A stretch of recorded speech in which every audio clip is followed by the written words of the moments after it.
That hurt. I'm tuned in like crazy, and I'm pretending like I know what they're doing, and I'm, articulate and intelligent. Greg's a bitch. That's all.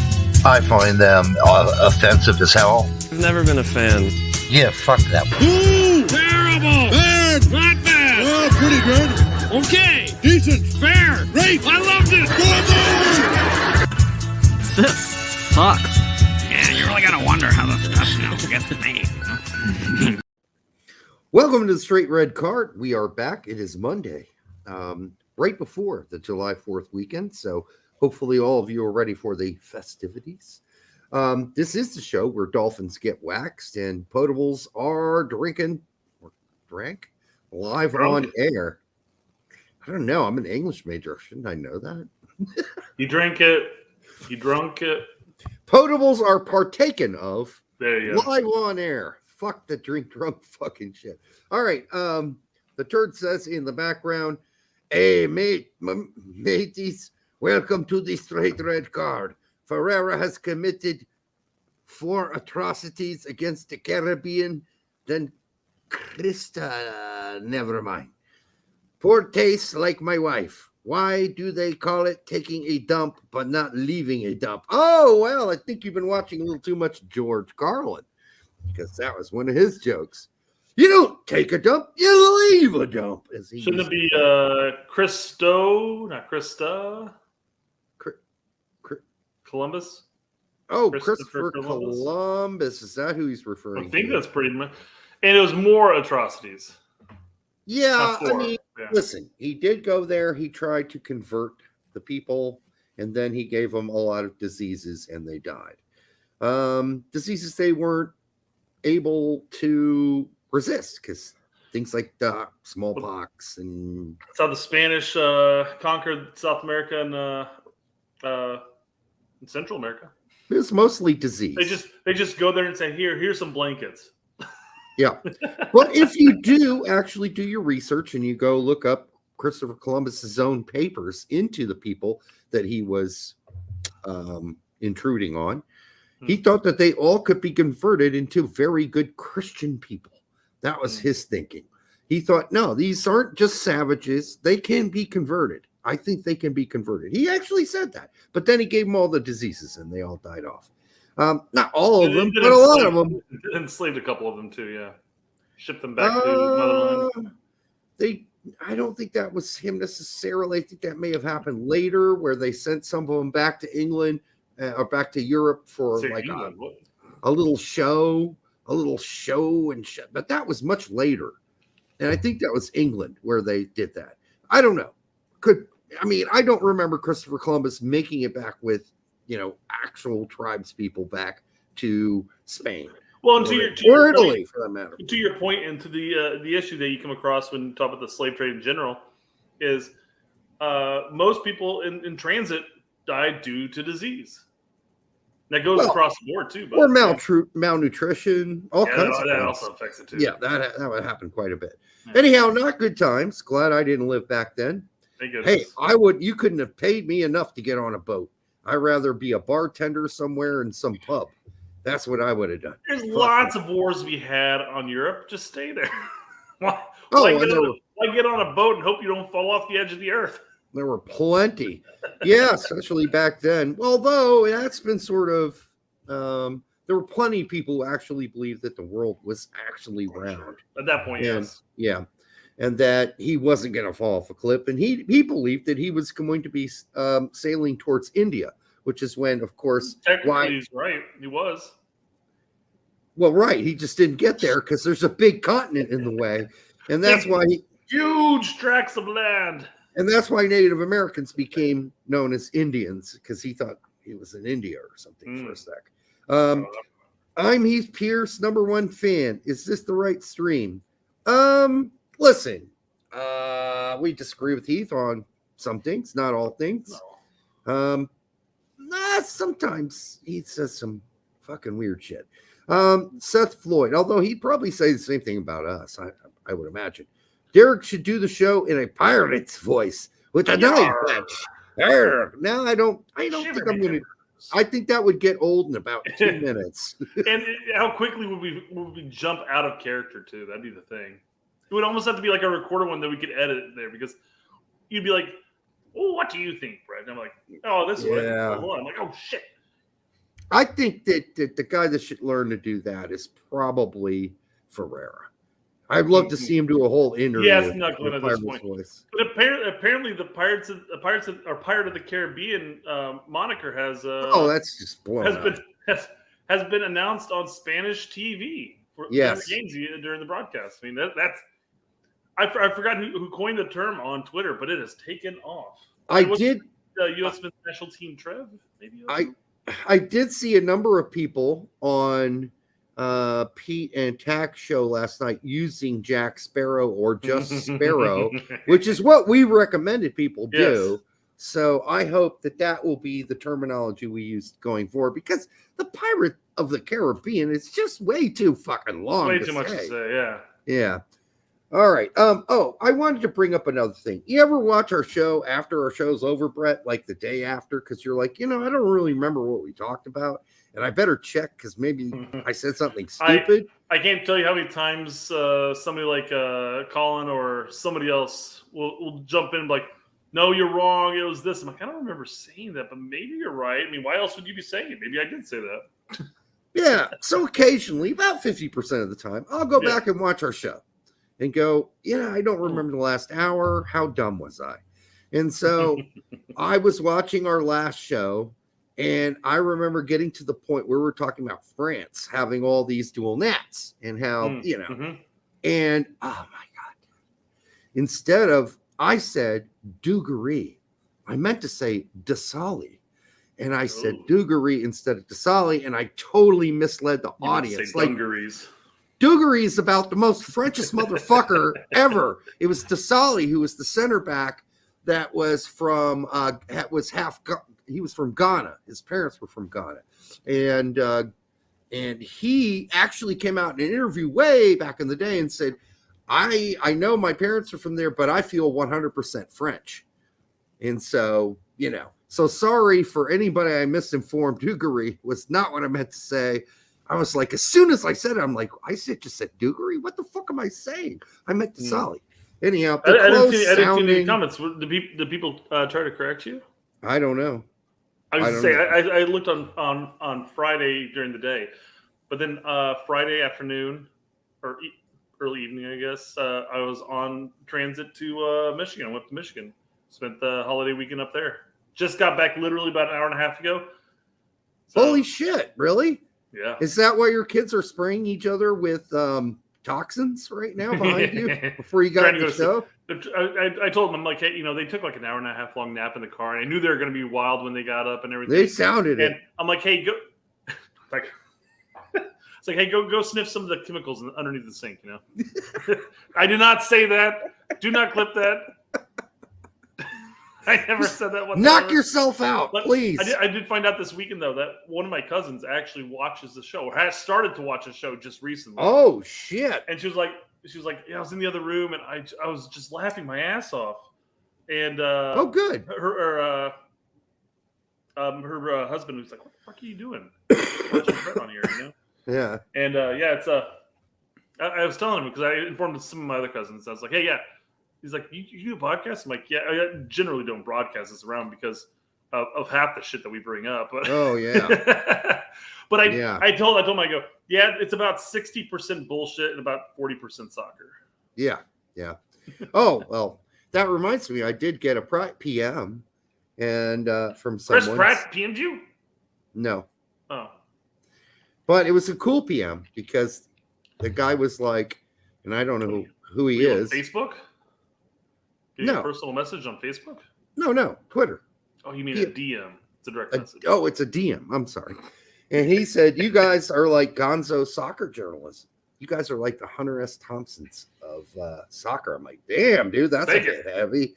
That's pretty heavy. I'll take it, but thank you. I think that's kind of a cool compliment. Hadn't heard that one, at least for a while. Also, I do like the new Workday commercials. Have you seen those? In the middle of all the games here on that were playing for the Gold You may Cup? have to describe it. I might have. Rock star. It's like all these rock stars who are pissed off that these corporations are calling people at their work rock stars. And so, Oh, yes, I have. Yes, I have. yeah, that's actually a good commercial because you've got the guy from Kiss, you've got Ozzy like, Osbourne. Let's go, Yeah. you rock. And the guy from Kiss is like, Yeah. And Billy Idol, he's like carrying a fucking like lumberjack shit saying, you ain't a rock star. Trust me. I know what being a rock star is. yeah. And since I lived like a smidgen of what they did, just a tiny percentage, I would have to agree with that. Being a rock star. And I was like a 2% rock star compared to Billy Idol's 120%. All right. Farka goes to Leeds, by the way. That's breaking news. So I don't know. Yeah, that's I guess I that was think that's a rumored good because move. We talked about that because we were like, he's at Gladbach, and all of a sudden everybody's like, no, he got fired. Like, oh shit. He's generally a good manager. He should not have been fired from Gladbach. I'm sorry. That was ridiculous. And he should have been fired from Norwich because I mean that escapade in the Premier League, although they didn't really go out and buy anything significant. Sargent and that twat they bought from Werder Bremen, Rashika was so bad. And we warned him at the beginning of the season. We He's said, still on loan, so he might actually come back this season for Norwich. Yay! we warned them how bad that guy was at the beginning of the season before it started. Do not play that guy. He is the most selfish, greedy motherfucker that ever played soccer. And he's They might have clueless, scored too. a couple more goals if he got the ball off his fucking foot. Yeah, absolutely. So that's other news. Okay, anything else? Oh, I am drinking tonight the Six Glass by Boulevard, which is an American company. It's a quad. So it's going to be high in fucking alcohol. Let's see what it is. 10.2. Not fucking around there at all. Anyhow, That's their quad is amazing for an American company, and it's also less expensive, but it tastes just as good as some of the Belgian quads. This is a Belgian style beer. And the other thing is they used to make what I call a Grand Cuvée, I believe, and it was fantastic. It was only seasonal. I don't think they make it anymore. They need to go back and make that because it was amazing. Anyhow, so that's what I'm drinking tonight. What are you drinking? Just some vodka. I'm almost out too. Look at that thing. Almost out. It's vodka and tea. Vodka and tea. Interesting. Yeah. Okay, so like a Long Island iced tea. Except for without the other 4 alcohols. Or the lemonade. Isn't there lemonade in that shit? It's fascinating how much that actually does taste like fucking iced tea. That ruined me in college. One day. Oh, God, it can. Yeah. I never really drank Long Island after that. Not because I couldn't. I just have other choices to drink. Yeah. No, that's true. Also, I know we're not going to talk about Mexico tonight, so I'm going to bring this up now. Okay, well, hold on then. We kind of are and aren't. Oh, yeah, were. Let's go and talk about this because. Okay. Well, wow, shit. First of all, Mexico lost to Qatar 1-0, even though they had like major possession, major more shots. They looked. I mean, they're starting to look like a clown show. Honestly, like they already were starting to get there, but now they got the new manager, and they still haven't wiped the clown off. The clown garb, the clown outfit. They haven't taken it off yet. They're still wearing it, and they wore it last night. And you know who else is wearing it? They're fucking fans. Because God damn it, those motherfuckers said the P word at least 9 times I could count last night. And the ref did absolutely zero about it. They need to stop serving alcohol to some of these motherfucking fans. Because these people are out of control. They're stupid because they're going to hurt their own team. If the rules were followed last night, they would have had to have forfeited that game by halftime or by about the 65th minute. Not that it would have made any difference. I mean, they did lose in the game. They lost anyhow. They still had 6 points. They still topped the group. But, I mean, it would have been one of those weird situations that if they were in, let's say Qatar and Mexico were flip flop, and it would have been Mexico and Honduras that had 4 points each. It would have been interesting because if they had a forfeit match, wouldn't they have to forfeit like a 3-0 game? I don't know. We don't know what the rules are. No, I don't know. Nobody's ever taken it that far before. It would have been absolutely hysterical if both Mexico and Honduras had 4 points with both a -3 goal differential. Well, I guess they wouldn't have had a -3 goal differential, regardless. But you get my point. I mean, if this game would have been like a tight, meaningful match for the group last night, you have to wonder what would have happened. And then, as you're about to play, we got Mexico fans beating up Mexico fans. Why? What's going on? Are they just irritated because they got beat 1-0 and now they're taking out on each other? I mean, I don't get what's going on here. What the fuck, dude? This is like a bar fight, like every which way but lose, Clint Eastwood style. This is insane. Go ahead and play it. I'm gonna turn this down. What the fuck is going on here? There are guys facing off on the far left. There are old guys. Brick killed the guy. And what's Chris asked, like, where was this? She's like, can you stop? Bam! She got popped right in the face because the cop. Rewind that real quick. Because the cop's like, hey, you need to stop. And watch. She's like, okay, bam! She gets punched right in the face. In fairness, those are like little slap punches. Man, those aren't doing any damage. Punching her in the back of the head, dude. They don't even stop when the cop gets there. They're like, fuck this cop. We're still fighting. Fuck this. Jesus. Why don't some of the men here pull these women apart and say, hey, chill the fuck out? Like, maybe they don't want to get involved, but look at all the people standing around doing nothing. Yeah. No one's standing up and saying, this is stupid. Stop this shit. We're all supporting the same team. What are we fucking fighting about here? Well, she called me a cunt. Oh, okay, I'm not a cunt. I'm a pussy. Oh, I'm sorry. Next time I'll refer to you as a pussy. I'm sorry. Yeah, cunts are big. Pussies are small. I got a small pussy. What the fuck is this argument about? I mean, what could they possibly I don't know. I'm waiting for the about? chat to say anything on it. Where was this? This was in the stadium. Yeah. In the innards Levi of the stadium. That was in the VIP lounge, club seating stadium. Whatever, VIP lounge or whatever. And there's all kinds of criticism right now on us here in the United States because our security set up right there. He's got the knife. More Mexican fans fighting each other. What the fuck are they fighting about? This guy right there. Look at that. I've seen stills of it. Yeah. He's about to plunge a fucking knife in this dude. The funny thing is, this guy right here, I think he pulls him back after the first swing. It's that guy right there. He's pulling him back. He's like, no, not that. He's like fleeing that thing around like he's about to throw a dart. I mean, it's crazy. That's fucking nuts, dude. This is insanity. And if this is what it's going to be like, then the beer needs to be cut off. Okay, so Dan W points out that the first video was shown was from a week ago, and the stabbing was from last night. Both were Mexico games. Yeah, what difference does it make? It's atrocious. So a week ago was that like the first context? Would that have been the first match of the Gold Cup, or would that have been a friendly before? Would a week ago be the Nations League loss? Would have been, no. It would have either been a friendly or it would have been the first match, I imagine. But a week and a half ago would have been the Nations League loss. Roughly speaking, yeah. So maybe now? I mean, Dan's just saying about a week ago. That could be a week and a half. Fair enough. Yeah. So it doesn't matter though. This is just stupid. Are these people fucking retarded? I mean, dumb? Excuse me. Yeah. You can't use that word anymore. Don't use that word. They tackled that guy with a knife though, man.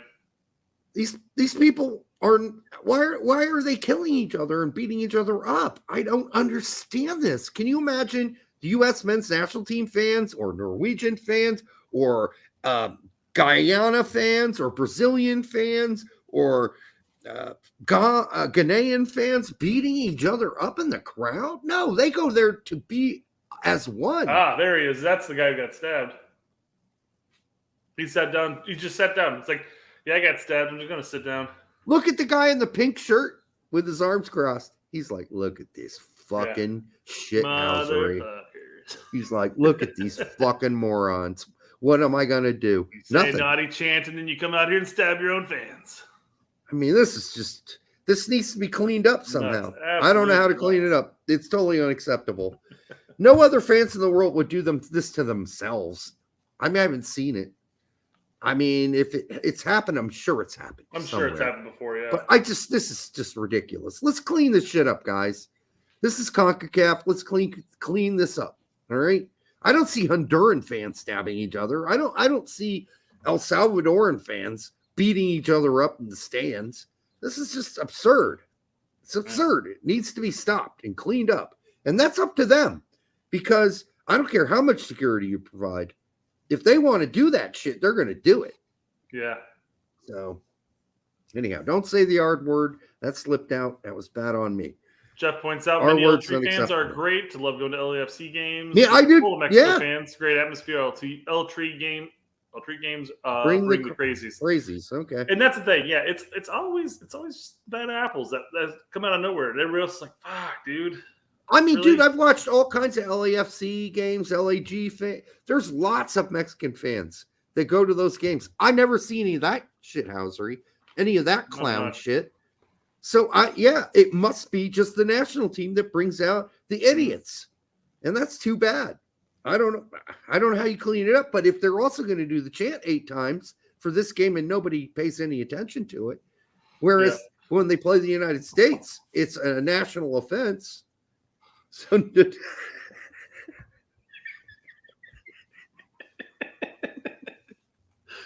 Oh man.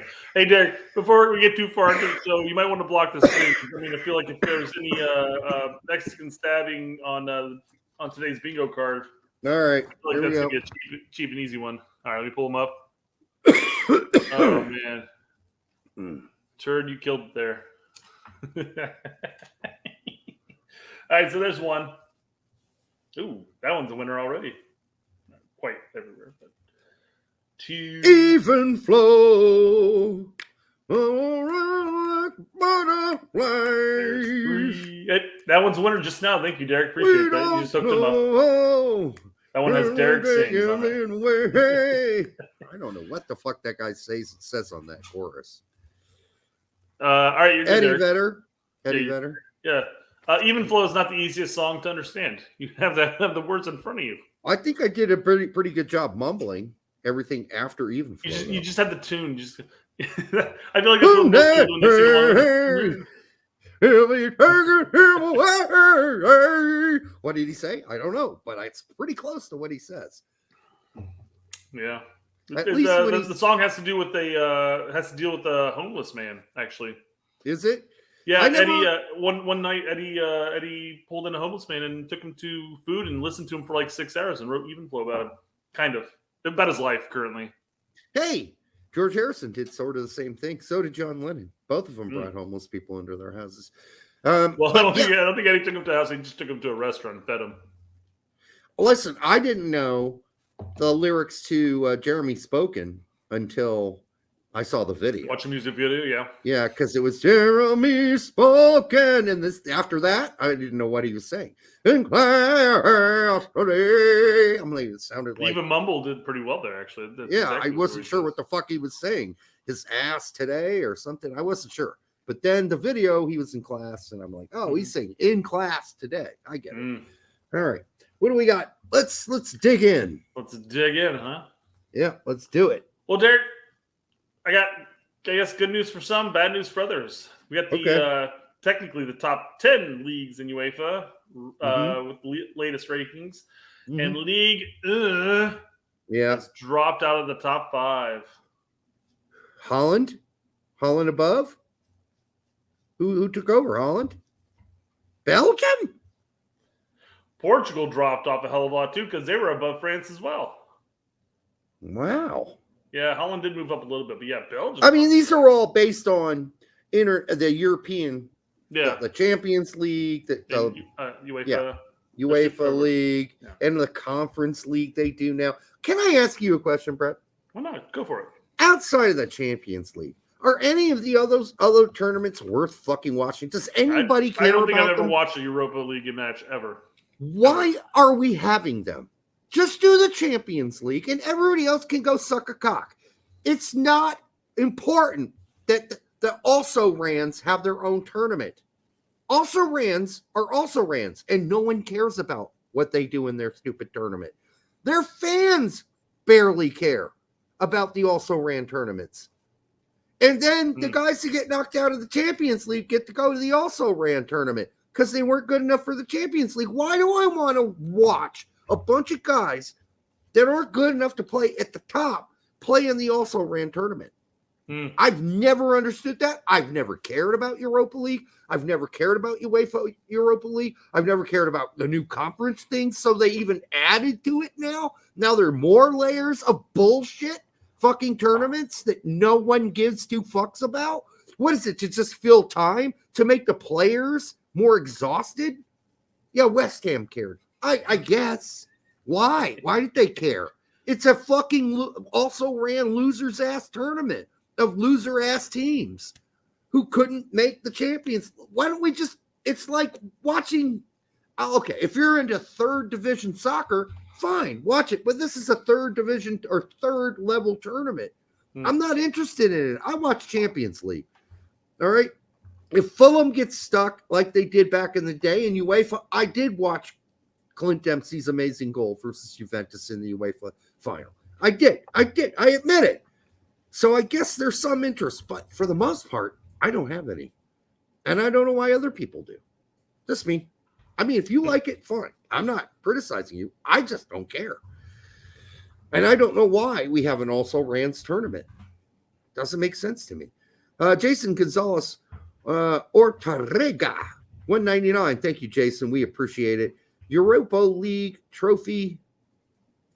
Is that greater than or smaller than? I can't see that shit. Greater than. Greater than. Yeah, UCL trophy. Okay. What is that? So this is the Champions League right here. Yeah. There's Europa. After Champions League, I just stopped caring. Look at that bad boy, man. He's holding it up. I mean, are we talking about the size? Somebody's overcompensating. What? I got a bigger trophy than you do. Yeah. Where are these guys dancing at the bottom of the trophy? I don't know. Fairies. I know there's a soccer ball down there. I can see that. Okay. I don't really care about the trophies or anything then. I'm just talking about the competition.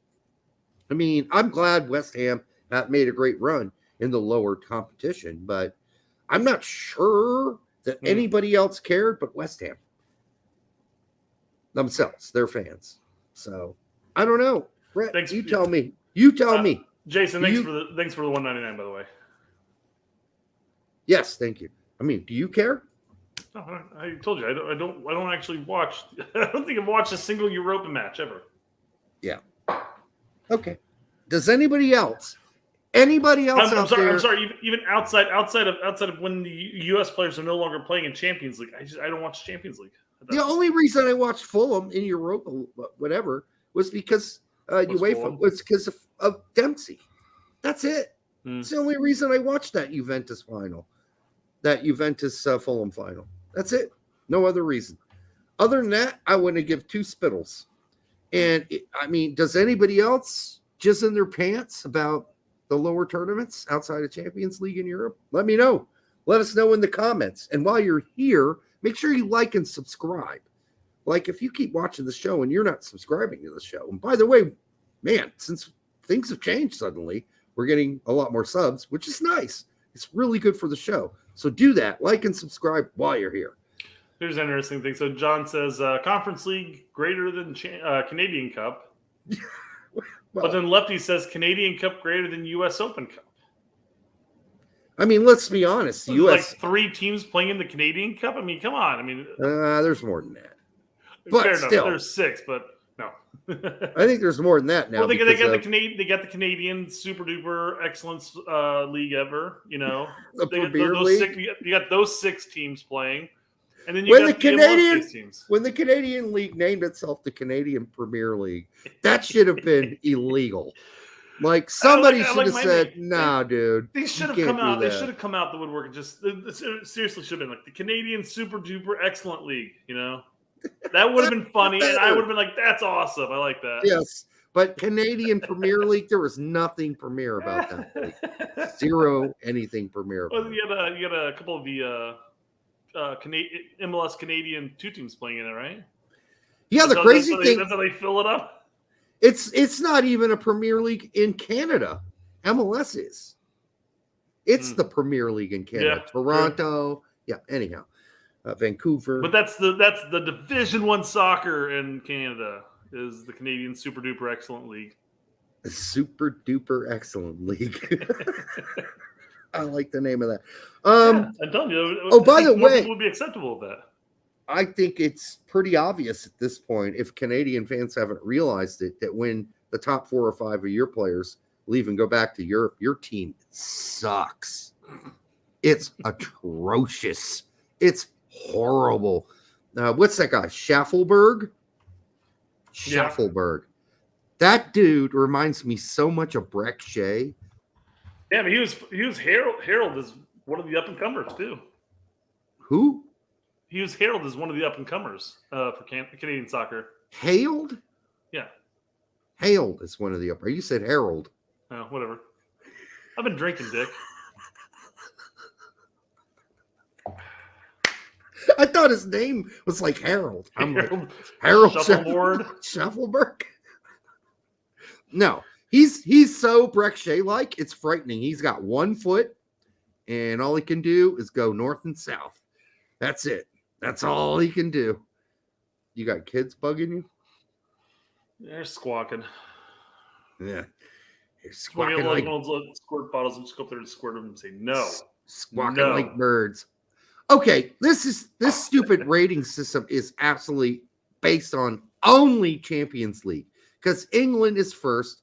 Italy, you're telling me Italy is better than the German and Spanish leagues? I don't think so, not on a general basis. So, yeah, this is just on Champions League. You get bonus points because there were more Italian teams making the semis and the finals. So the coefficient changed, and Italy bumped up the table. It also has to do with Europa's success as well.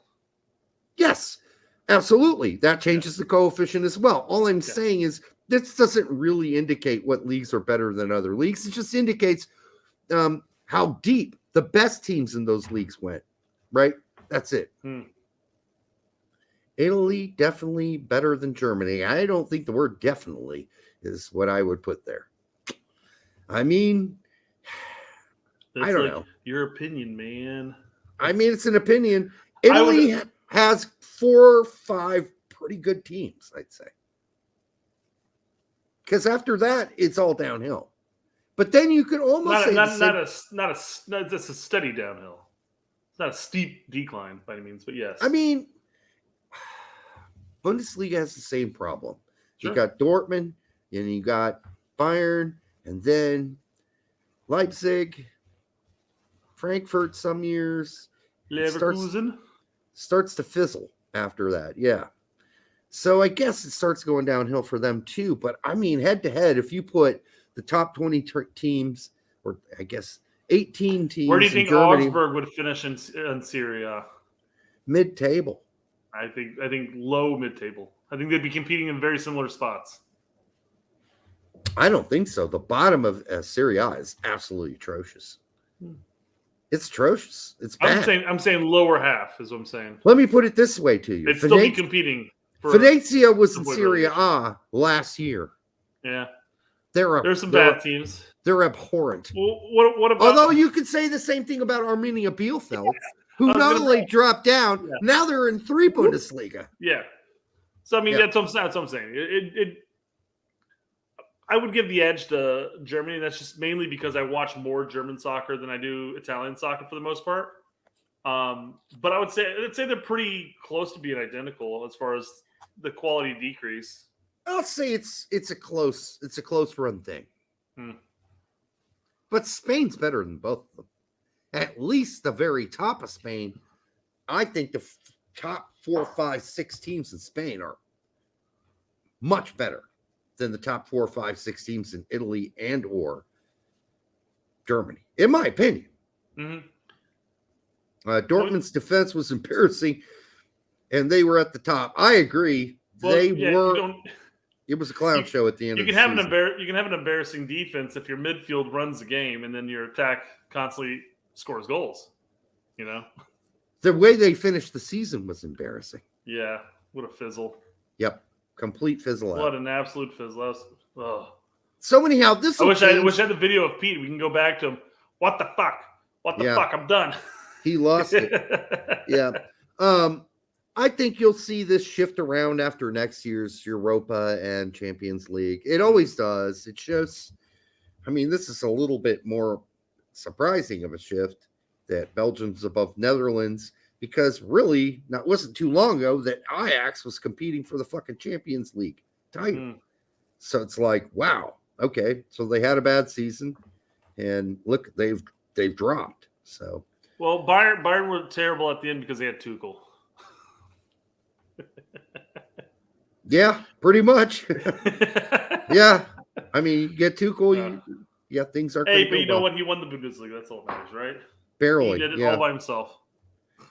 By the length of a testicle hair, but or the width of one, I should say. Primarily because Dortmund did not start Reina. Yeah, I would have liked to see. Gets 2 assists and then nearly scored the winner. You know. Yep. Okay. We can. Let's move on. Yeah. It's Derek's favorite portion of the show. Transfer news. Transfer news. Everybody loves their transfer news, but me. I hate it. All right. Union Berlin are set to sign Brendan Aronson. Agreement at final stages with Leeds United. What is with Union Berlin and all the Americans thereafter? Dest, Aronson. They already got PFOC. PFOC, yeah. This is the new thing that clubs are doing now. They're aiming to get 2 or 3 Americans on each team, it seems like. It sounds like that's what Union Berlin's trying to do. And I don't blame them. You know, for ages, Brett, Berlin had shite for a team. It's the biggest. A team named Shite? That's a horrible name. It's the biggest fucking city and most important city in Germany. And they had no team. Like Hertha always sucked. Union Berlin always sucked. There's a team called Tennis Berlin. They sucked. Like, it was like unbelievable. So like Berliners had to go pick a team they wanted to support. Like my grandfather was a Bayern fan. He's like, well, there's no one to support in the Bundesliga. You know, for years he had to support Bayern because there were no teams in Berlin worth a dick. So it's interesting to see Union Berlin step up here, try to get more eyeballs from America on their team. And if they truly do get Destin Aronson, it'll be a really interesting season going forward. I don't think it's the worst move for Aronson. He is going to have to fight to start, though. He's not going to be thrown in there. He's not going to start right away at all. I think it's a better league for him in general. Oh yeah, no, it's a better league. It's not going to be as brutal as the championship's going to be, or EPL for that matter, or EPL. So he could probably get away with some of those dives or his weak falls that he does. It'll be interesting seeing when Brendan has to play his brother at Frankfurt. See how that goes. Paxton, because everyone has said for years that Paxton has the higher ceiling and he will surpass Brendan at some point. Even the Aronson dad said that. That's not very nice of him to say, but he said it in an interview. Oh, you think you've seen the best Aronson? You haven't. Paxton's the best Aronson. You just wait. His ceiling's higher. I'm like, damn, taking a shit on one of your sons, man. God damn. He's okay, but he's Aronson 1.0. Paxton is 2.0. That's kind of what he said. We got the proper updates for him. It's kind of what he said. I mean, he's got the new operating system. All right, what's the next one? I mean, if they're all from Fabrizio Romano, there's nothing to talk about. He's usually pretty accurate. Ferreira, talk about that unnamed Dutch league transfer offer for 10 mil. Tom Bogert, you're a good dude, and I respect you. So Ferreira apparently has a bid from the Dutch league. We don't know who. Don't know who. Could be Utrecht. That would be nice. You get to play with Booth. Mm-hmm. Play a striker It'd be a role. solid league for him to go test his mettle. I mean, listen, he might as well go because he's got to test himself at a higher level somewhere, or at least in a different environment somewhere. Mm-hmm. And Ferreira is sort of this.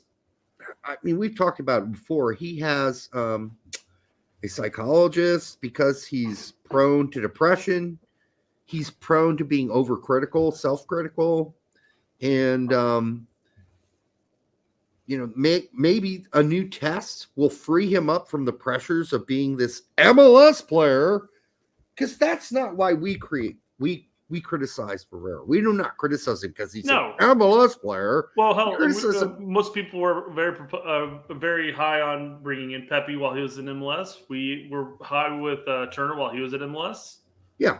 I mean, it's not an MLS thing, but I'm sure this may have been the point that you're getting at to an extent. But we do critique him for his faults, and one of which he does have to go out and test himself at a higher level right now.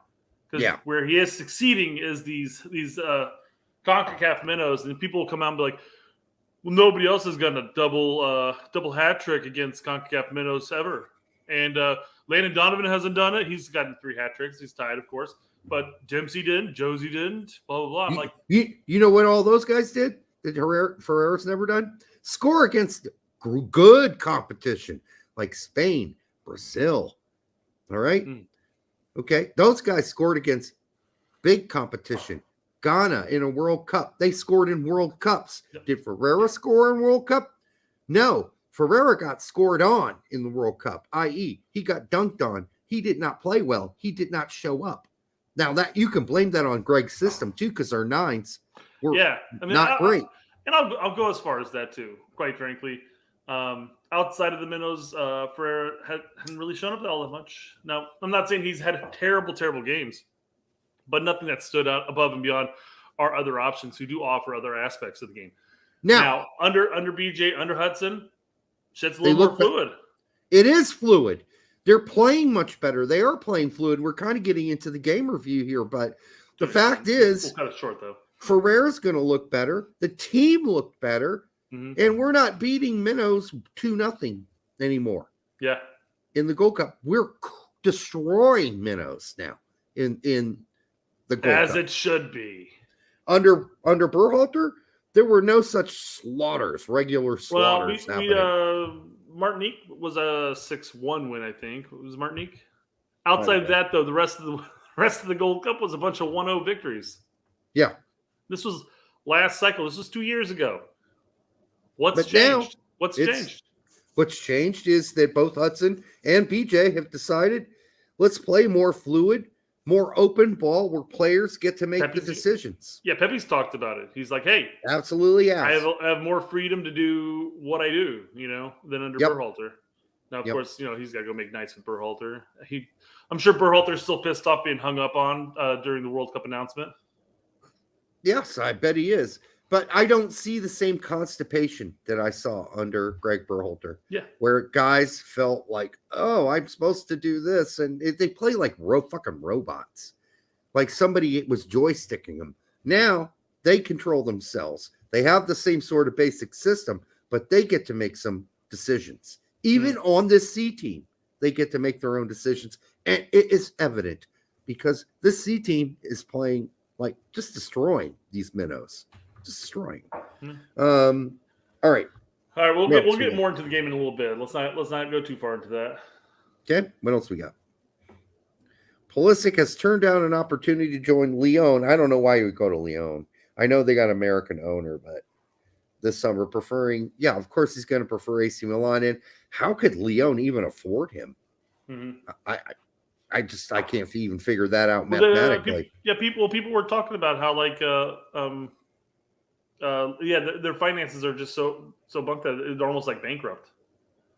Yeah, it's like they're that low. Like how are they possibly going to do it? Yeah, I don't see that happening. That's a joke. And why would he want to go to France? In general, I don't know. They dropped so far down the coefficient, especially. But and AC Milan's on the rise, and Italian teams are on the rise.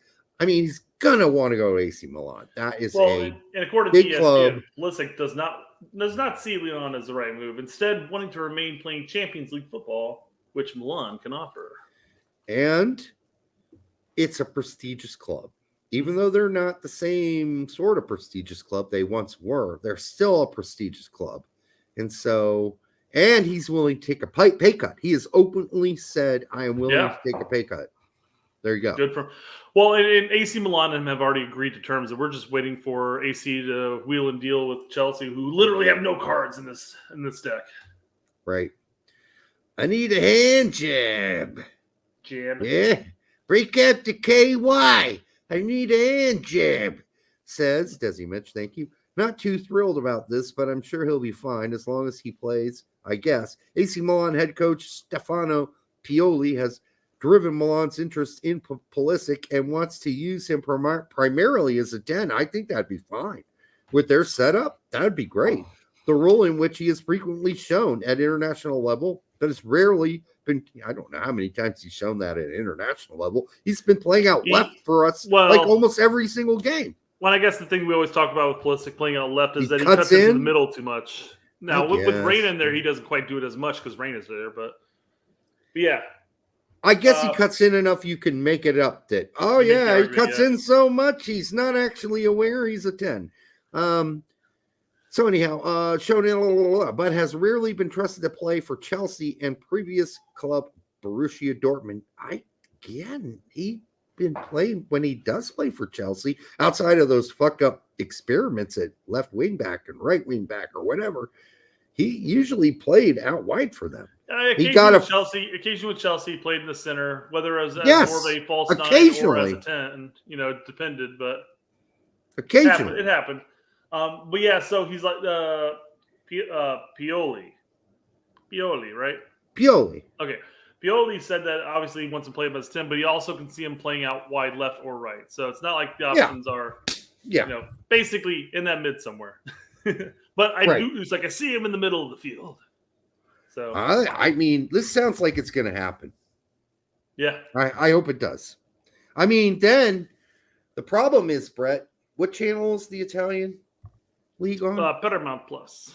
Is it Paramount Plus? I guess we'll get most of those games then. That'll be great. We'll get all if he goes to France, we're fucked. You got to get BN Sports. Fuck me in sports. I ain't getting that. Sorry, I'm not going to do it.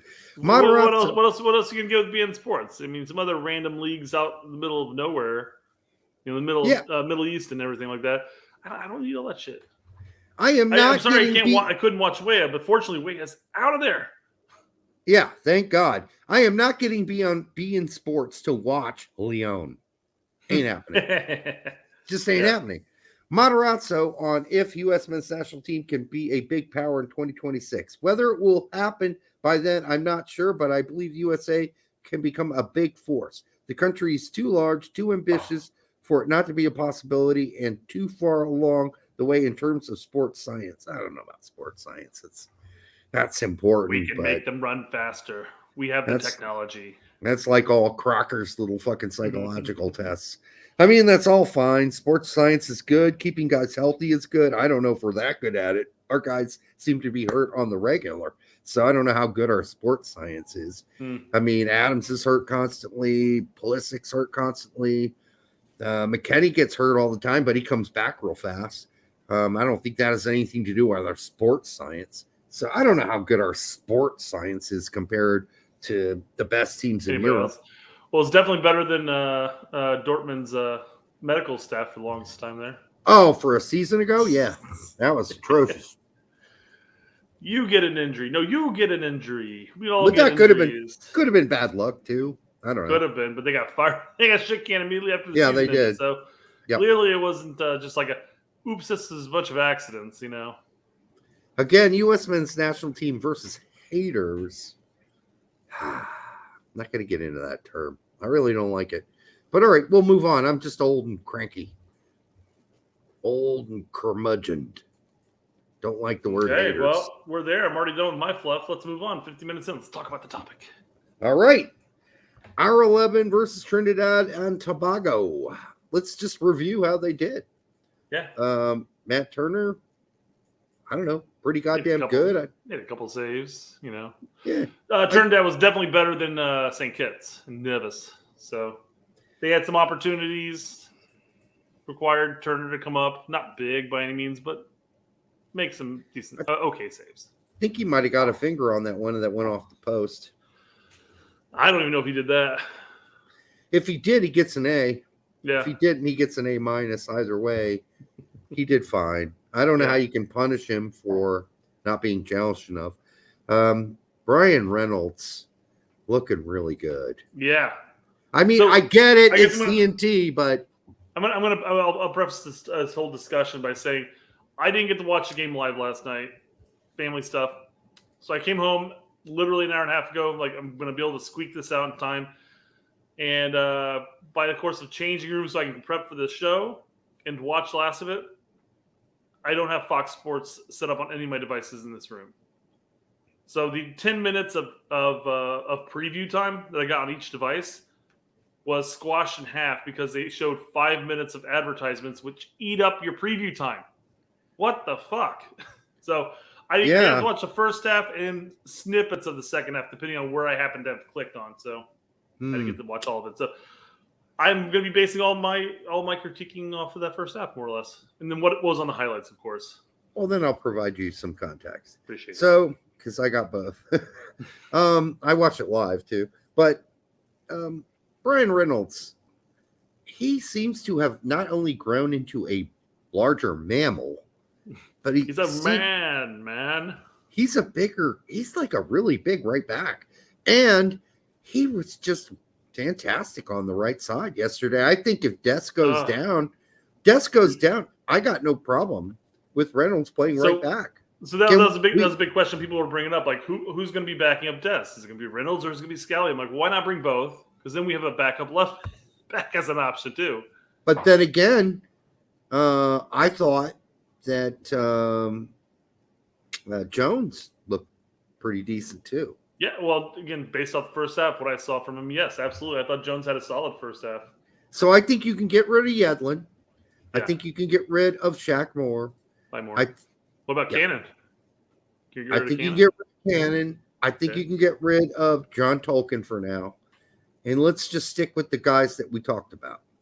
Because Scally, Dest, Reynolds, Jedi, and Jones, to me, they look like they're the best. That's your five right there, yeah. Yeah. I wouldn't complain if those were the five that were called to the next big boy team, right? I wouldn't complain. Sure. Sorry, Kaiju brings up a great point here. This is the same thing we brought up with Greg all the time. Nothing wrong with bringing one left back and four right backs. I mean, he did it all the time. So, but is Dwan considered a right back or a left back? Left backs. He's played solely left back here. I don't know what he plays at in New England. So left back. There you go. Yep. We're mixing it up. So, I guess the big question there would be if you who comes in first off the bench for right back and left back? Would it be Scally for both options, or would you utilize Scally as purely just a Jedi replacement, then Dwan as the floater? I don't know the answer to that quite yet. Yeah. I would like to see how Reynolds does going into whatever new team he gets loaned out to next season. I don't know if that deal is done yet. What was the team? We brought it up a couple times. It's a PSV. It was a surprising team, is what it was. A surprising. Somebody in the chat probably has it. Just bring it up. What team was going after Reynolds? Surprising rumor is what it was. Yeah. Like it was like PSV. Seriously, I don't know if it was PSV, I don't think but it was in PSV. that. It was in that era, that area. So, yeah. Then we go to Busio. But we did the center backs already. It's Feyenoord, by the way. That's what Wolf says. Okay, Feyenoord. That makes sense. That's one of the bigger teams. Feyenoord was the best team in Holland this season. So, yeah. Busio. I'm just going down the list, Brett. I know it's okay, not. I know it's not in any real order that makes Well, any you sense. jumped down to Juan Jones, so I figured you were trying to cover position wise. I know. That's Listen, fair. I just jumped onto him because we were talking about backs. That's But fair. Jose Reyes at $5. Thank you, brother. You know we love. How do you do that? That's a hard thing. Late to the party and IK. I know that it's just TNT. Reynolds impressed because I could tell he can do that at a higher level. Des, Scally, Reynolds, sheesh. Yeah, lots to choose from. That's good news. Yeah, I think our right back position's pretty solid at this point. Yeah, I think so. And I do think it has something to do with Reynolds becoming a bigger mammal. Like, he wasn't that big 2 years ago. I don't remember Reynolds looking like that 2 years ago. He must have grown since then. He is what, 6'1", 6'2" at this point? He's a large beast. He didn't ever look to be that physical of a creature before to me. So I don't know if it's going to be updated on whatever you're looking at. Let's see. He is 22 and he's 6'3". 6'3". He looks it.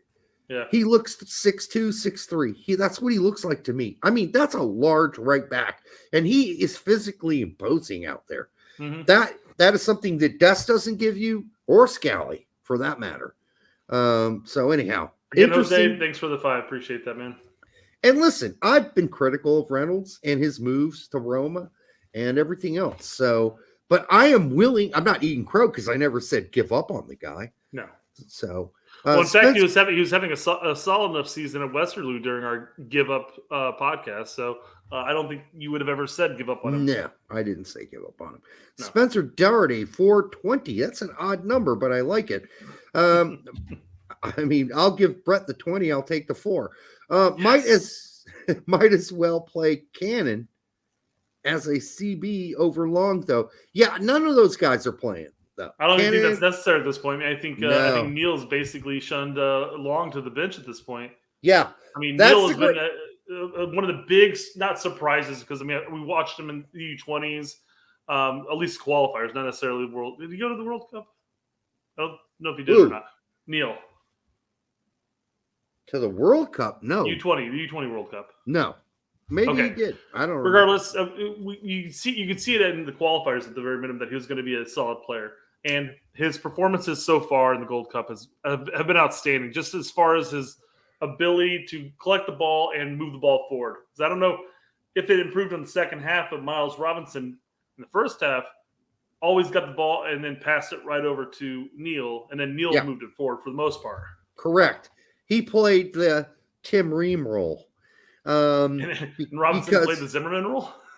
Yes, because, again, I think we know who the guy that can make through passes is and who's confident in doing that, and that was obviously Neil. Mm-hmm.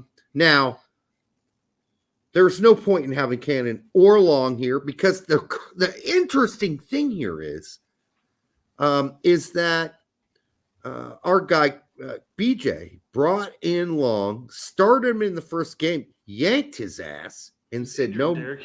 He had an injury, of course. He didn't pull. And said no more of that guy.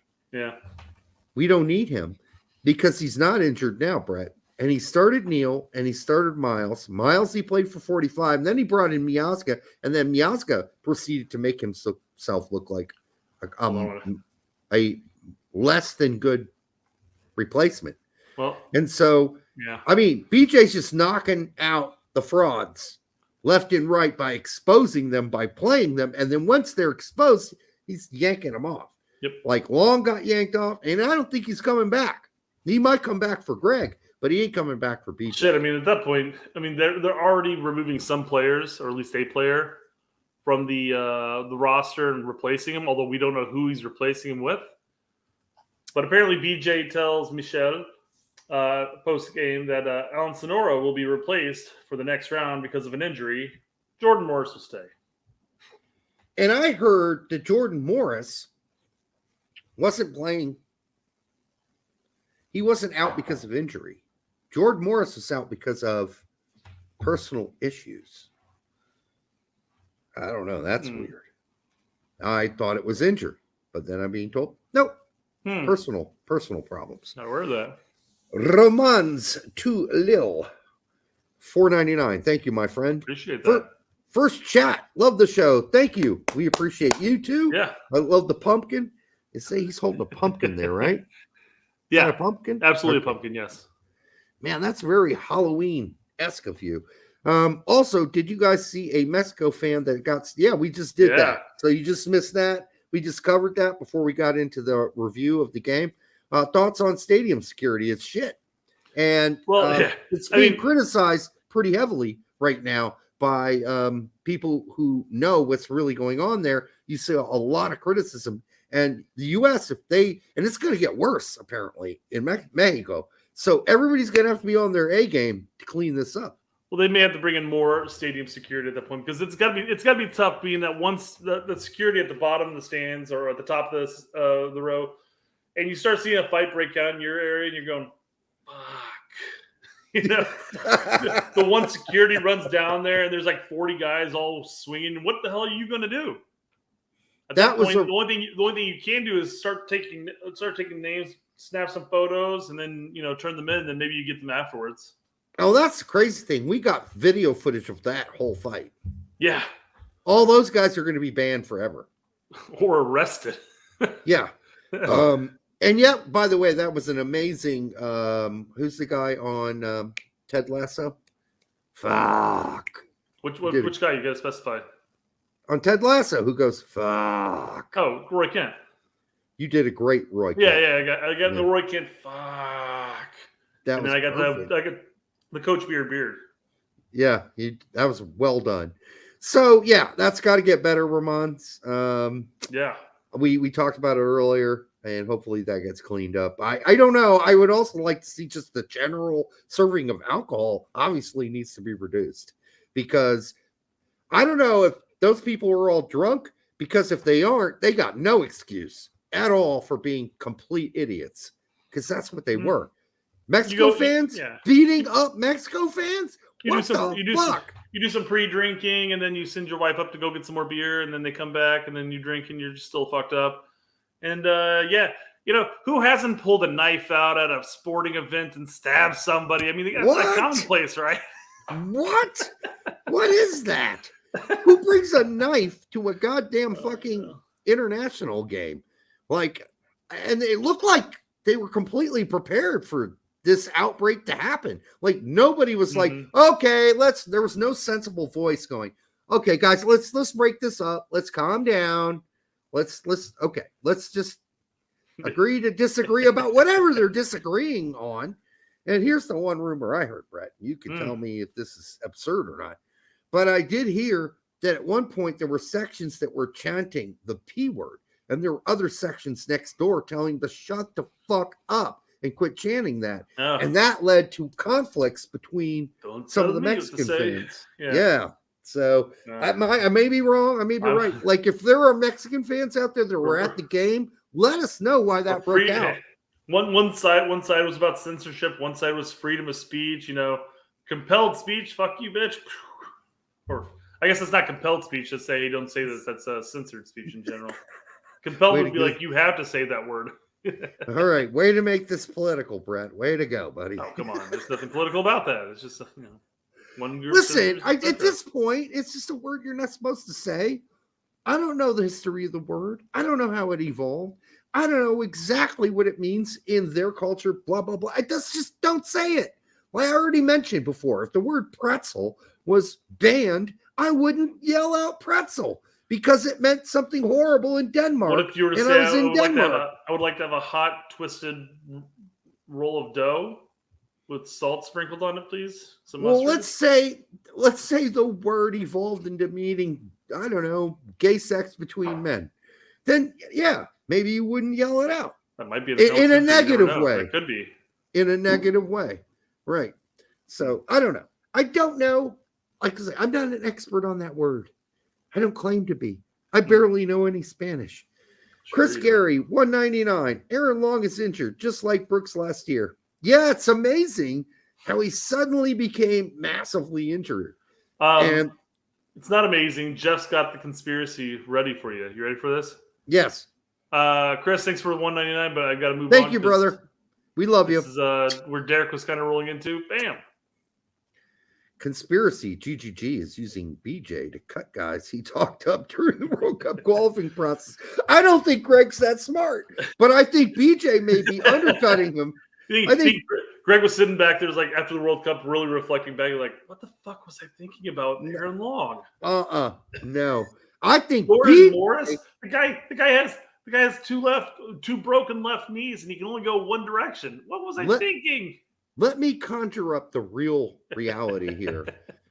Hudson took over and said, fuck Greg's constipating, fucking all his specific orders and what you can and cannot do. That's done. We're going to go out there and play free. BJ says, fuck Greg. I'm going to show him who's worth and worth not worth. I'm going to throw Long out there for a half and yank his ass. I'm going to throw certain guys out there and yank them because they suck. So I don't think Greg would do that. I think Greg would have stuck with Long. I think it would have started every game in this Gold Cup. I don't think Greg is self-aware enough to know who's shit. And that's scary. I think Callahan and Hudson know, but I don't think Greg knows. Do you think Greg's sitting there like, I'm the coach, and BJ and Hudson are going, hey, maybe we should do this, and this, and like, no, you guys are stupid. Sure. I'm the brains of the operation. Who had final say? Greg. Greg had final say for the World Cup roster. Do you not think that some people on staff thought he was insane for taking Ferreira over Pepe? I guarantee you there were people on his staff that thought that was not cool. I thought it was strange that you would take Haji over Pepe. I know he offers a different type of striker, if you will. Yeah, but the one, not really, the 1 or 2 games that Haji was brought in for the United States national team, outside of the PK that Pulisic gave him, he was suspect. So are you saying that Pepe can't play in the air because he can? Are you saying that Pepe can't play as a point striker because he can? He's everything that Haji is and better. So that was a horrific decision as well. Yeah. On both scales, Ferreira and Haji, he blew it. Pepe's a better player than both those guys. So you're going to get a lot of hate mail for that one. I don't care. Bring it on. Christian Roldan. Oh, my God. Yeah. Well, this is the one question mark I had for BJ. Who thought that it was the bright idea to put him at left wing? What brainiac play was that? And we called him in. We got to fit him in somehow. We'll just throw him at left wing. We can do that, right? Do you want to play a bowl of Jell-O at left wing? Then go Every ahead. Ball in that first set he touched was utter shit. He's so horrendous, dude. God damn. He's so fucking horrendess. That's the end. That should be the end. I would absolutely give him a buy on this and say, well, that maybe left wing is just not his shtick. I mean, if you threw Busio out there, Busio might have bad games. I mean, we talk about Des playing left back instead of right back, and it's two different players as a whole. But no, they do every single touch. This is where the pass goes away because every single touch was bad. And I get it that Cade Cowell did not have a good game last game, and so you're thinking, yeah, I'm going to start Roldan instead. But Jesus, I don't care how bad a game Cade Cowell can have. There is no way anybody could play that bad. And Cade Cowell needs to start from here on out on that left side, period. And by the way, Cade Cowell came in and played really well. Yeah. Very well. Even Roldan doesn't know his role with the team. He doesn't fit in with this team. Technically, he is so less of a technical player than all the other ones. Does he hustle? Yes. We're beyond hustle at this point. I could see as a late in the game, one that close out a grinder in the central mid, No. Busio's been slagging balls off to Triple Z for 65 minutes, and it's 1-0. Maybe at that point you need a hustle butt in there just to close out the midfield. I don't know. But definitely not at the wing. I mean, anybody who watches Seattle in the chat, has Roldan ever played as a left wing? I've never watched any of their games. I don't know, but I couldn't imagine. Has Tessman consummated his marriage yet? Because somebody's got to stick it to her and get over here. Yeah, I mean, someone's got to come in and replace all these Sonoras and Roldan, who should be kicked off the team at this point. Maybe Timothy's coming in. Tillman. I would jizz in my pants if Timothy Tillman played on this. We're talking about an offensive-minded central midfielder. I mean, I guess I'll take either Tillman. Still. I will take either Tillman at this point. Either one of them. Please send them over. Give me Julian Green. I don't care, but somebody's got to replace these broken players that we have. I've got to say, anything at this point would be a step up from Sonora. Man, he has just been awful this tournament. Sonora's been awful. Zendejas has been awful. Zendejas is just reaching levels of awfulness that is in his mind at this point. I think, it's absolutely in his mind. And you can't sit there and say, like, well, he'd be better with playing the A team. Well, any of these players would be better playing with the A team. I don't think. Oh, well, with the A team, he played better, but this is atrocious. So, again, I'm not sure. I don't know if he's necessarily playing to the level of the players around him, but the players around him are outplaying him. Yeah, because he's trying too hard. So it's all up in his fucking nugget right now. He cannot clear the cobwebs. He's all up in his own grill. They even talked about during the game that BJ has had to have talks with Zendejas because Zendejas has been so up in his own head, criticizing everything he's done, criticizing his own play, putting so much pressure on himself, telling him that he sucks and he's playing like shit. Like Zendejas is telling the coach, I'm playing awful. I am so bad. I mean, I'm sorry, coach. And BJ's like, just calm down. I know you had a bad game. He needs a squirt bottle and squirt in the face. No, stop it. He needs something. He needs to take a fucking big hit off of smoke this. Yeah. Smoke a doobie. In Colorado something. or California. Yeah. I don't know if that's legal that they do drug tests, but I mean, listen, a doobie would not hurt him. It's true. I guess there was that sprinter that got kicked out of the Olympics for it. Yeah, that's different. That's a whole different federation. I don't know when it comes to weed. Is that some form of an enhancement when it comes to sprinting? No, it isn't. It is not, and that's why weed should not be a banned substance for sports. I'm sorry, it doesn't really provide any benefit. The only benefit it would provide him is a mental one. Get out of your own head. Get out of your own head. Maybe if you put like a stack of Twinkies in the goal, you know. Yeah, well, I understand that's a kind of thing people think happens to you when you're stoned. Yes, you get the munchies, but not on all versions of the different various brands that are out there now. Don't all get you munchied anymore. That's the old school weed. That's kind of over with all these synthetic breeds and all these breeds they're doing now. Like you can get exactly what you want and get it to do exactly what you want it to do. YouTube, this is the educational portion of the podcast. Don't strike us for this stuff. Right. You can go to Mood and you can buy whatever you want that makes you high the way you want to be high. So I think he just needs to relax and quit putting so much pressure on himself because we've seen him play in Mexico. We know he's a quality player, but he's trying too hard. He's holding on the ball too long. He's missing opportunities because he's doing that.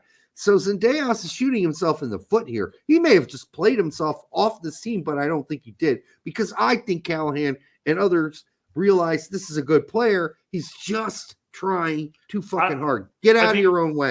I think he needs to go back to the club level and perform there before being brought back in, quite frankly. Oh, no, and he will, obviously.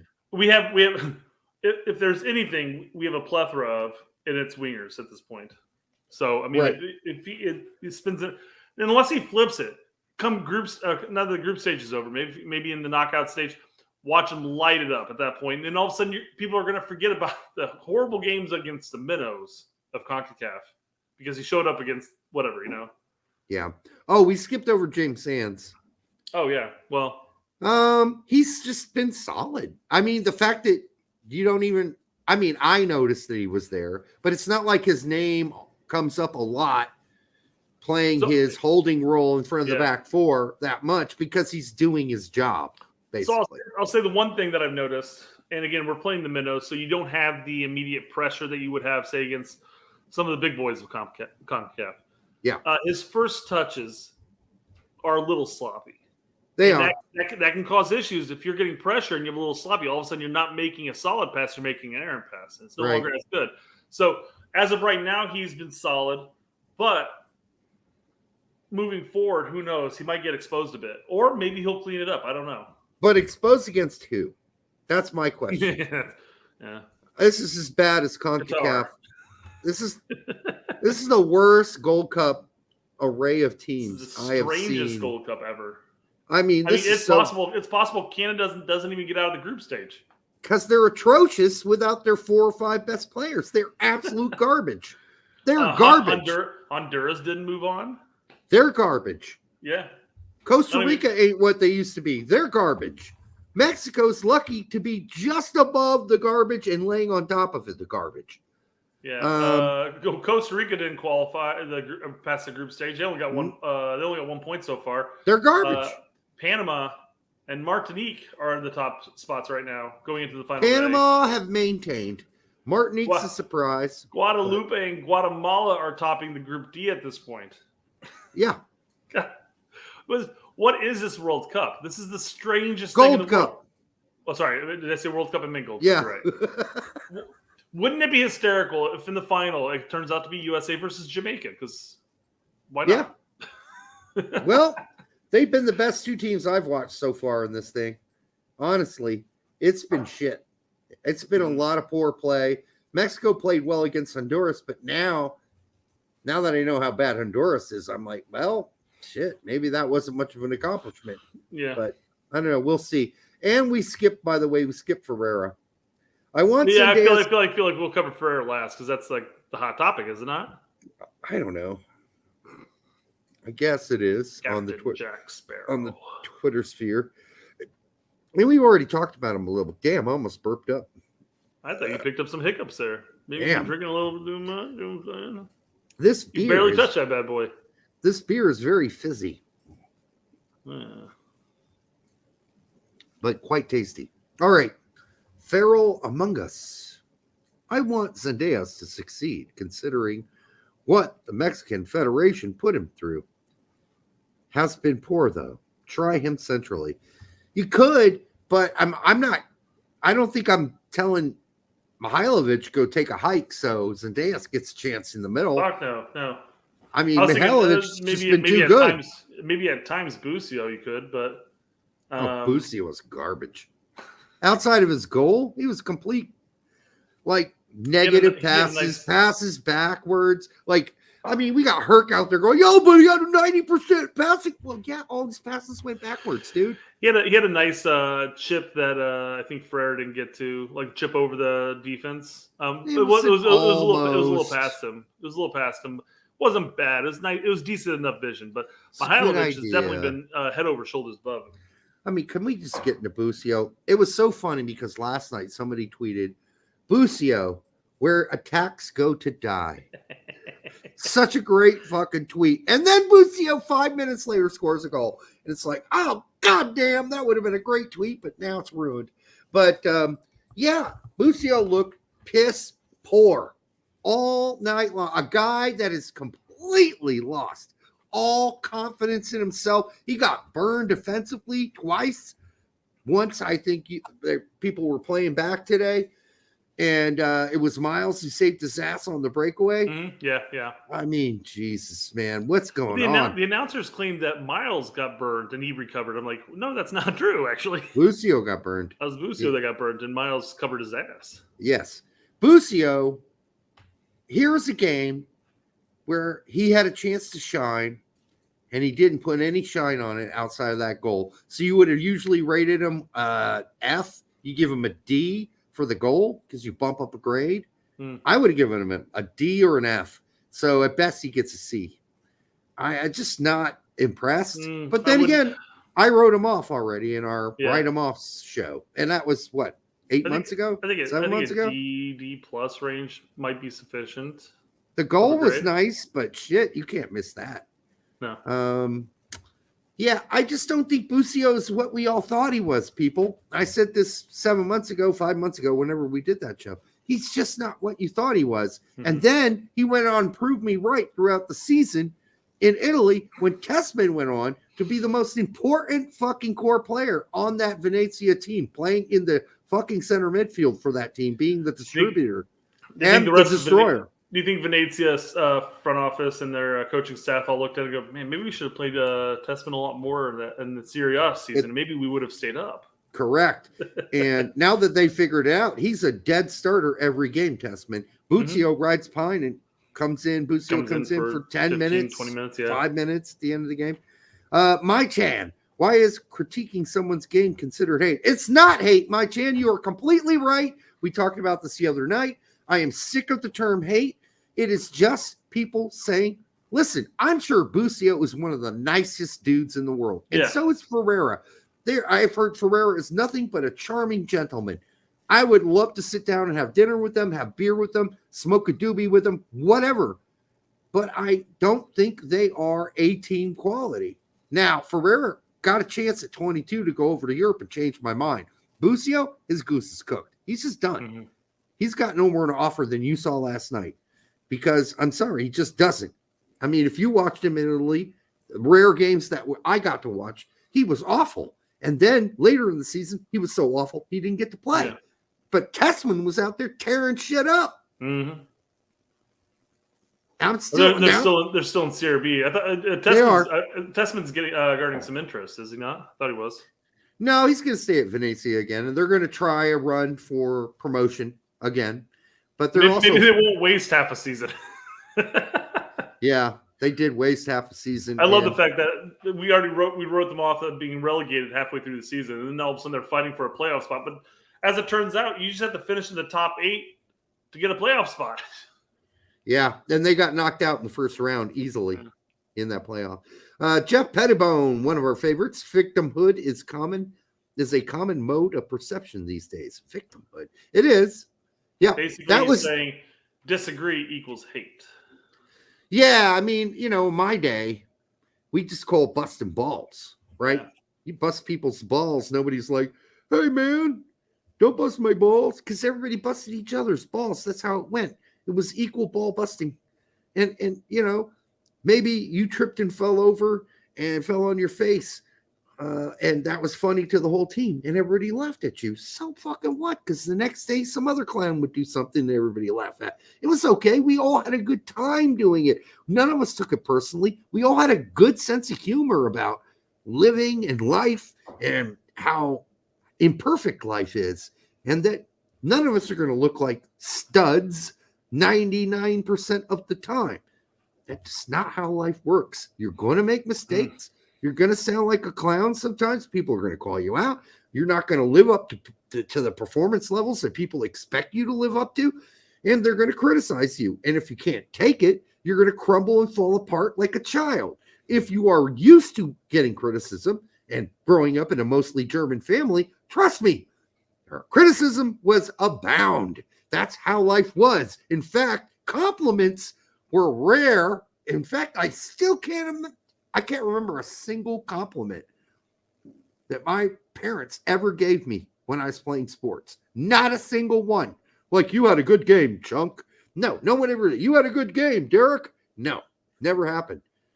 No, they never said that, ever. That was the same topic we had when we gave our grades for players and stuff like that. We were talking about like a player who played poorly, all of a sudden we're giving them like a B-, C+, and people are like, that's not a bad grade. That's like an average grade, if not a little bit better. We're like, well, it depends on the family you grew up in, because it does. Your expectations were a little higher. You get a B-, your parents might be like, yeah, you're gonna have to buckle down. No more video games for you. You're gonna have to make sure you pick that up. A C was a death sentence in my house. That was like you were fucking an idiot and you needed serious help. If I got a C in anything, that was a major goddamn catastrophe. So yeah, standards are different now, and expectations are different now. And yeah, a lot of people are softer now, and that's okay. I guess we're going to all have to accommodate their softness, but yeah, it's a gentler world that we live in. Jackie D. Apparently, this is close to being done, but Bella might be going to Real Salt Lake. He's lucky he's not going to fucking USL. That's what he's lucky in, because that motherfucker, I'm sorry, I shouldn't call him that. Bella was so fucking bad. When they went down to 2 Bundesliga, Arminia Bielefeld, he was a bench warmer for them. Occasionally got a 5-minute here and there. Occasionally got a start, too. He started in the last game of the season. We're losing 7-0. Just finish the game out for us. Why not? Well, He ended up playing in the, I guess it was the playoffs, Hmm. the relegation play. Anyhow, but he had a horrible He got season. relegated, so there's that, I guess. I mean, it was so bad. And to get benched by a Bundesliga 2 team, I don't know how much worse it could get.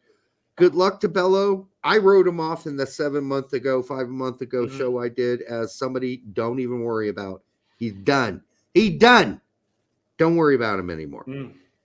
Wish him the best for a good career in the United States, because that's about all he's got to offer. All right. I guess subs wise, I don't know who else came in besides Cal and Vasquez, but at least they both capitalized on their opportunities. Yeah, no. You had Vasquez came in. Vasquez scored a goal. Cal was great when he came on. I don't know. For Cal, I thought that was incredibly ballsy of him to take the goalkeeper to the left and then cut it back completely. And then fake the other guy. Yeah. Most people would have just continued taking the goalkeeper to the left because, goalkeeper shuffling off to the side is not nearly as fast as you running straight, Yep. But no, he cut that back, and I'm like, all I would have taken would have been a toe poke, Yeah, and he's the got. defender was right up on his butt, but yeah, man, that was a little ballsy to do.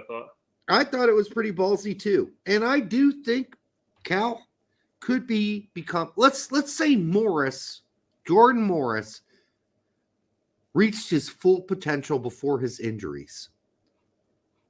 That's what Cal could be, because Playing Jordan Bremerton, Morris. It could be eventually, but Jordan Morris was a target of Werder Bremen, I believe it was, in the Bundesliga. He declined signing that. This is before his injuries. Had he gone over and become the best Jordan Morris he could have become, Cade Cowell is Jordan Morris, but here's the difference. Cade Cowell actually is a more technical player than Jordan Morris. Not by much, but it's enough of a smidgen to take him into the category where he could go over to Germany and play and be a starter on some sort of Bundesliga team in a couple of years. I was saying that him cutting back on the goalkeeper was ballsy, but it should have been very predictable, actually. Yes, that's what he does. That's his move. That's his move. That is his to my move. right and turn and shoot, but there was a defender in his way, so we had a hip fake and pause and then shoot. So I should have seen it coming a mile away. You think Cade Cowell wants to finish that with his left foot? Hell no, he does not want to finish that with his left foot. All right, did we already? He was already going to the left. He's like, oh fuck, why would I go to my left? Cut it back quickly. These idiots think I'm going to go to my left. This is hilarious. He must have been laughing. All right, Ferreira. That's the last one, right? Yeah. We covered everybody else. Mihailovic, we already said he played great. And I think there's a chance that he could be Reyna's backup at CAM down the road if we keep playing. Fair. If we keep playing this 4-2-3-1. I don't know if we're going to when Greg gets here, because I don't know what the fuck Greg's dumb fucking brain's going to do. Quick question: Would you prefer Mihailovic over Ferreira playing as a 10 backup? Yes, I would. Mihailovic has been solid. I've enjoyed his play. His weighted passes. He's creating opportunities. He had 2 plays in the first half where he got pickpocketed. One was a little too heavy of a touch in our defense. I remember that one. Yep. Opportunity created. And then he got pickpocketed, which also created a chance. Both in our final third. But outside of those 2 chances, and I marked those down as bad plays, I was really hoping that Mihailovic would have gotten an assist and some goals or someone in there in those 6. But unfortunately, he didn't. But he did set up Dwan Jones, who set up the first goal with Ferreira. That was a very nicely weighted pass through the defense. And that was a really nice goal by Ferreira, by the way. They stepped the ball across his right and then just one quick touch. That was nice. Outside of the clown activities that you just mentioned from Mihailovic, the 2 of them, all Mihailovic did all night was make Busio look completely ineffective and just out a fish out of water. Yeah. Because he looked so much more comfortable than Busio did all night. Oh, 100%. So, it just stood out to me. Like, Busio looks like he doesn't belong. Mihailovic looks like he's a part of this game. He's an integral part of going forward for this team. It's a shame he wasn't included more in last cycle at all. Last cycle, let me rephrase that. I know Greg wanted to get him in a couple times, never really worked out, injuries and the moves and all that stuff. But yeah. But I mean, it would have been nice to see him. But then again, we never played. He would have been played as a wing in that situation because we don't play. I don't think he would have been played as one of the eights. He might have been, I guess, but yeah, he doesn't have the defensive chops to really play as a Berhalter 8. No. So Xavier Knight says, I think people should spend less time criticizing or hyping Ferreira up and focus on the bigger point.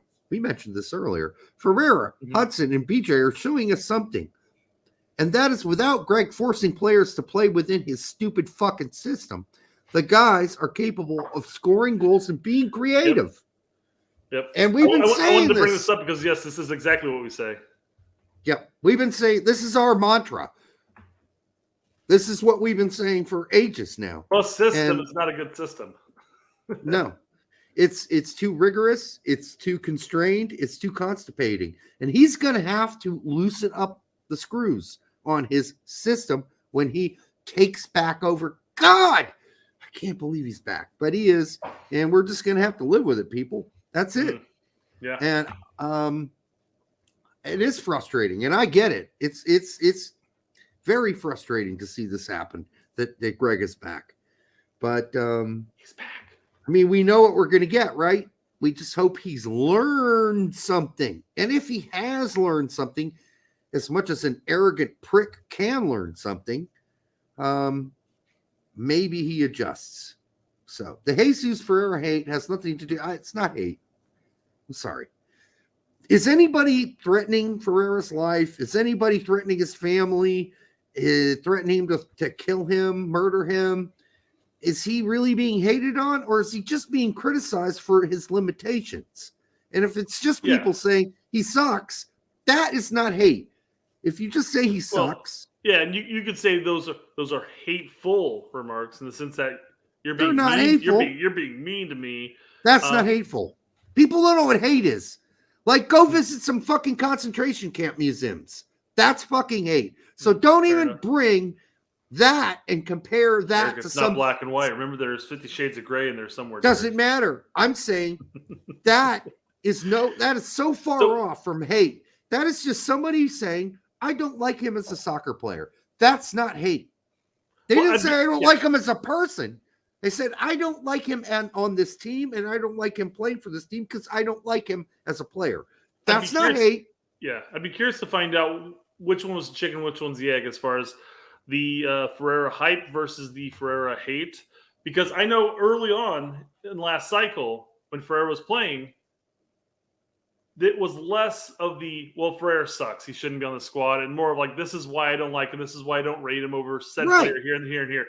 And then over time, it's evolved into just simplifying as Ferreira sucks.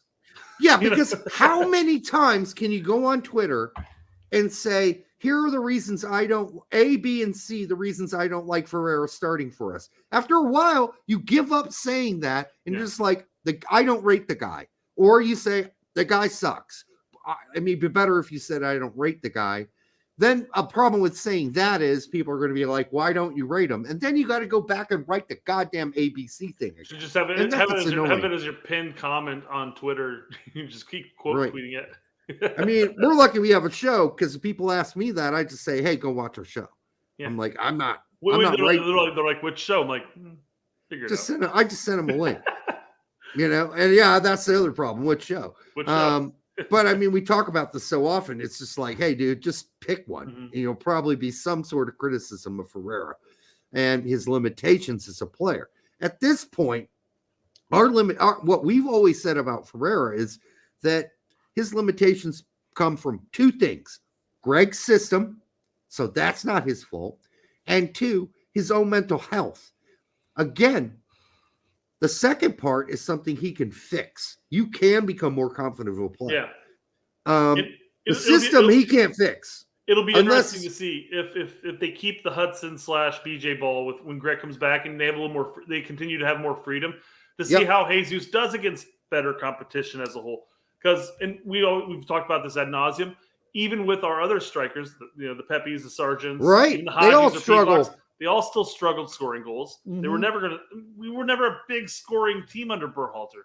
We had possession for like 80% of the game, but it didn't amount to shit for most Yeah, of it. this is the first time we've seen the 9 position come to life. Yeah.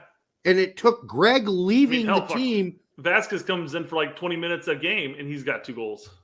Or 2 games, 2 goals. It took Greg leaving this team for the 9 position to blossom. Period. End of story. Because it's the way he wants to play is too constipated. It doesn't allow for creativity and freedom of movement. Now that that's gone, we are seeing that with BJ. We saw it with Hudson, and that needs to continue. And again, I'm going to say it again. I hope Greg learned something, or is he so arrogant that he didn't learn something? I hope he has. I'd like to see him in an interview say, well, during my time away, what I've learned about the evolution of this team is the following. And I want to hear him say what that is. Yeah. Because this team has progressed with him gone, with him out of the picture. Not only the A team, they way progressed, but even the C team is a lot better without him. Gold Cup, absolutely. I want Greg to come out in an interview and say Hudson and BJ were the colon blow that the U.S. men's national team needed. The colon blow to clear out my constipation that I brought to the team. And I've learned something. A good diet is important. I thought you were saying something more disgusting than that, but a colon blow, isn't that what's that called on porn? It's like prolapse sucking, something like that. Something gross. All I know about that is, yeah, the 4 or 5 videos you probably watched, right? And some chick pops her asshole out, and some other chick licks it. Anyhow, that's disgusting. But on to another topic. Brad just gave our show a rated like X. We don't monetize these live shows anyways. So that's true. All right. So the Jesus Ferreira hate has nothing to do with MLS or even the type of teams he's currently scoring against. Yeah, but a little bit. Hate, it but does. It has a little bit, yeah. And it's not hate. Again, we clarified that. We just, we're saying we need to see it outside of those teams. Yeah. Ooh, that didn't go well with that prolapse comment, the way you just said there. It's Greg Berhalter. People unfairly label him Greg's guy. Yeah, I don't know. I mean, yeah, kind of. People should start embracing and inform Jesus Ferreira. Again, is this the same Jesus Ferreira that scored bundles of goals for FC Dallas? Yes, it is. How is he? When has he been out of form? The playoffs, the MLS playoffs, the World Cup. Yes. He wasn't out of form. He was just afraid. That's different. He crumbled. He has, like we talked about on the show, extreme pressure for Jesus Ferreira was not good for his mental health. He puts too much pressure on himself. So maybe he's getting beyond that. Maybe he's learning how to harness that pressure. We will see with a good psychiatrist that he visits on a regular basis. He's got the yips. A good sports psychologist can get you past the yips, right? Yeah. And we all know he sees one. He's talked about it openly. It's not a secret. And if he can get past that, that'll be great. I still don't think his first touch is the greatest. But that first goal, his first touch was phenomenal. But yes, I just question whether or not that's exactly what he meant to do. But was that on purpose? Was he trying to bring it down, but it popped up instead, which made it perfect for him? It looked fancy, but God, did he do that on purpose, you think? Or is that just as happenstance? As a former striker myself, any accidental goals or touches or whatever are always done on purpose. How did you like that word I used? Happenstance. Oh, nice. How many times do you hear that a day? Once today. That's correct. All right. What we got Seb and Herc up on the screen. What's going on? Yeah, well, Herc's tweet. So we got a little 2-minute video here. I just figured we'll watch a little bit and see what they have to say about that. Okay. No, but my question here is, what would a European move do for Jesus Ferreira, Herc? Because I don't think he's going to prove in these competitions, even scoring 3-4 goals a game, he's not going to convince people of what he can do. I don't even think going back to Dallas, because he's now done it at Dallas for a year and a half. I don't think that's going to convince it. If we talk about guys dominating at their level. Okay. So before Herc jumps in with how old is he, Seb's 100% accurate here, right? He's Yeah. done it at Dallas. This is his second year doing it at Dallas. Now, prior to that, he also assisted and did shit with Pepe and everything like that. Doing it in these competitions isn't proving anything. I mean, it's showing that he can do it. And yeah, I'm not taking anything away from the double hat trick. That's fucking phenomenal. Something that he did he went out there, did his job against more Caribbean nations. You know, he pillaged and plundered, and he managed to get again another hat trick, which is phenomenal. Props to him. He's doing what he needs to do. Now the thing is, he needs to step up his game, and it's not going to happen at FC Dallas. He's going to go back to FC Dallas, have a probably just shy of 20 goal season or whatever. He's got to get out of his comfort zone. So he's got to go to Europe. And again, we talk about this ad nauseum. Again, when players from MLS go to Europe, they may even go to lesser or equal leagues, but what do they say all the time? It's faster. It's faster. More Not intense. just the game, but your thought process, your ability to, how sharp you have to be to bring it down. You've got Pressure's three other on players every breathing game. down your neck, Yep. trying to take your spot away from you. Pro It makes you reg. the best you are, So does Jesus have anything to worry about at FC Dallas? Will anybody No. really take his spot away from him? No, he's paid like a DP. Yeah, he's DP. Yeah, So no, this is like he's living a charmed life. He needs to get out of the comfort zone and challenge himself. It's the only way to do it. If he goes to Holland, he will challenge himself. I like David D playing into the whole Jack Sparrow thing. He's Jack Sparrow, but once he faces the Kraken, he crumbles. The Kraken would be any team that's not in the inside of the top 100. Yeah, double teams in the digits world. or less. Yeah, Yeah. So the only way, listen, again, this is not personal against Jesus. Like we've said many times here, he's a gentle, kind human being. I've not heard anything but great things about him as a kid. Good kid, great kid. When he heard Pepe didn't make the national team, he was like beside himself. Yeah. And bummed. He wanted about Pepe it. right there alongside him. Absolutely. Right. So he's not a selfish guy, right? He is a good team guy. So I want the best for him. The only way he's going to take that next step forward is to force himself to take that next step forward. Yep. And if there are deals and offers out there for $8 million, he should take it and he should go. And Now, will FC what- Dallas let him go? That's the Well, problem. what are the odds that FC Dallas will actually get a bigger bid than 10 mil, even if he continues to score goals? Nah. What are the odds? That's still a Nah. hefty deal. I mean, It is. that's no Ricardo Pepe deal. But And Ricardo most of Pepe the also teams- has Most of the teams in Holland and Belgium can't afford that kind of. Yeah, and payment. I was saying Pepe has a couple to a handful of inches on Ferreira. He's an actual 9 that plays the 9, whereas Ferreira plays more of a false 9/10 for in his history, historically speaking. And that also makes his trade more complicated because he's got to fit into whatever system Yeah, the team overseas plays. And his position is questionable. It's a question mark. He's not a real 9. And yet he's kind of not a 10, but probably more naturally a 10. And he ain't really superbly a winger. He's not like speedy winger. Mm-mm. So where does he fit? That's the problem. And It's I guess gonna be rough. in theory, he should have been a very successful player under Berhalter with that system because the 9 doesn't play as a 9.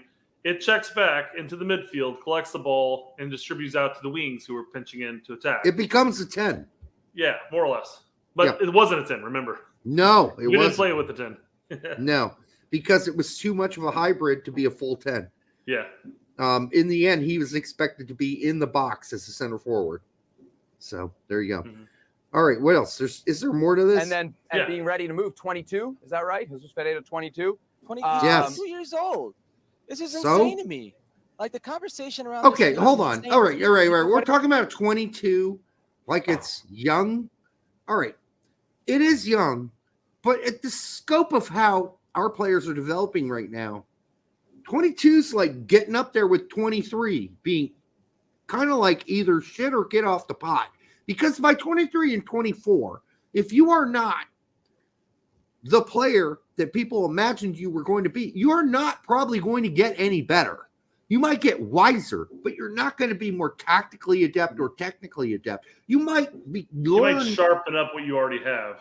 You might learn some nuances about the Yeah. game that are going to help you within the game, but you're not going to technically all of a sudden make this giant leap as a technical player.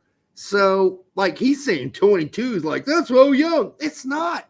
We got players at 19, 18, 20, 21 doing amazing things. So, yep, 20. Gio Reyna is 20 for reference. Moose 20 is what, 18 or 19? And by the way, I think that he's about to turn 23 in about 5 months. I can't remember his. But anyhow, it's not like he's super young. He's got hair on his testicles and everything. He's a grown man. Yeah. All right, go ahead. I'm sorry to interrupt. He's got to go to pick at Europe. him, He's got to wanna go to fight Europe against him. for people to really view him in a different light. I think he's got to go to Europe, and I think what we're seeing now is that he's clearly ready for it. Yeah. Well, I think he's ready for it. I mean, listen, you've heard me say before. He's ready that to I make think the jump. he's Will he gonna succeed is another score question. in a top Right. 10 league in the world. 10 goals, 10 assists. He's going to be one of those first-time players in American. A top 10 league in the world. That's Well, as we found out, that branches all the way down to say like Turkey and what was it? yeah. I mean, that's I mean, just 10 goals and 10 assists. I mean, that's doable. I mean, hell, it's got to be a top 7, 6 league in the world. Like Yeah. Championship England would be okay. I'd accept that. Holland, Belgium, Spain, obviously Italy, France, and England. I don't know. I mean, top 10. Jesus, that's dipping down to Turkey and all kinds of weird shit. I don't think you need to go that low. I don't think he's Haji Wright territory where Haji is dipped all the way down to Turkey. I don't think you need to go that far down the ladder. But anyhow, sorry. I was just pulling up Gio's season to find out. I mean, I think he had like 7 goals and like 3 assists, and that's bit times off the bench. Yeah. Do you think Ferreira would be the first 10 and 10 U.S. player? If he went to Dortmund, he wouldn't play at all. Let's say he goes to Holland. Do you think he'd be a 10 goal, 10 assister? 10 depends on where he goes and plays, but no, he wouldn't be. I mean, I could see him depending on where he plays. He might be able to notch up 10 goals, 10 goals or 10 assists. I'd go sub 10. Yeah, because again, we don't know where they're going to play him. Yeah, they're going to play him in the midfield. They're going to play him out wide, or they're going to play him as a fucking 9. Well, and I think that's very confusing for teams that are interested in him. What is he really? Mm-hmm.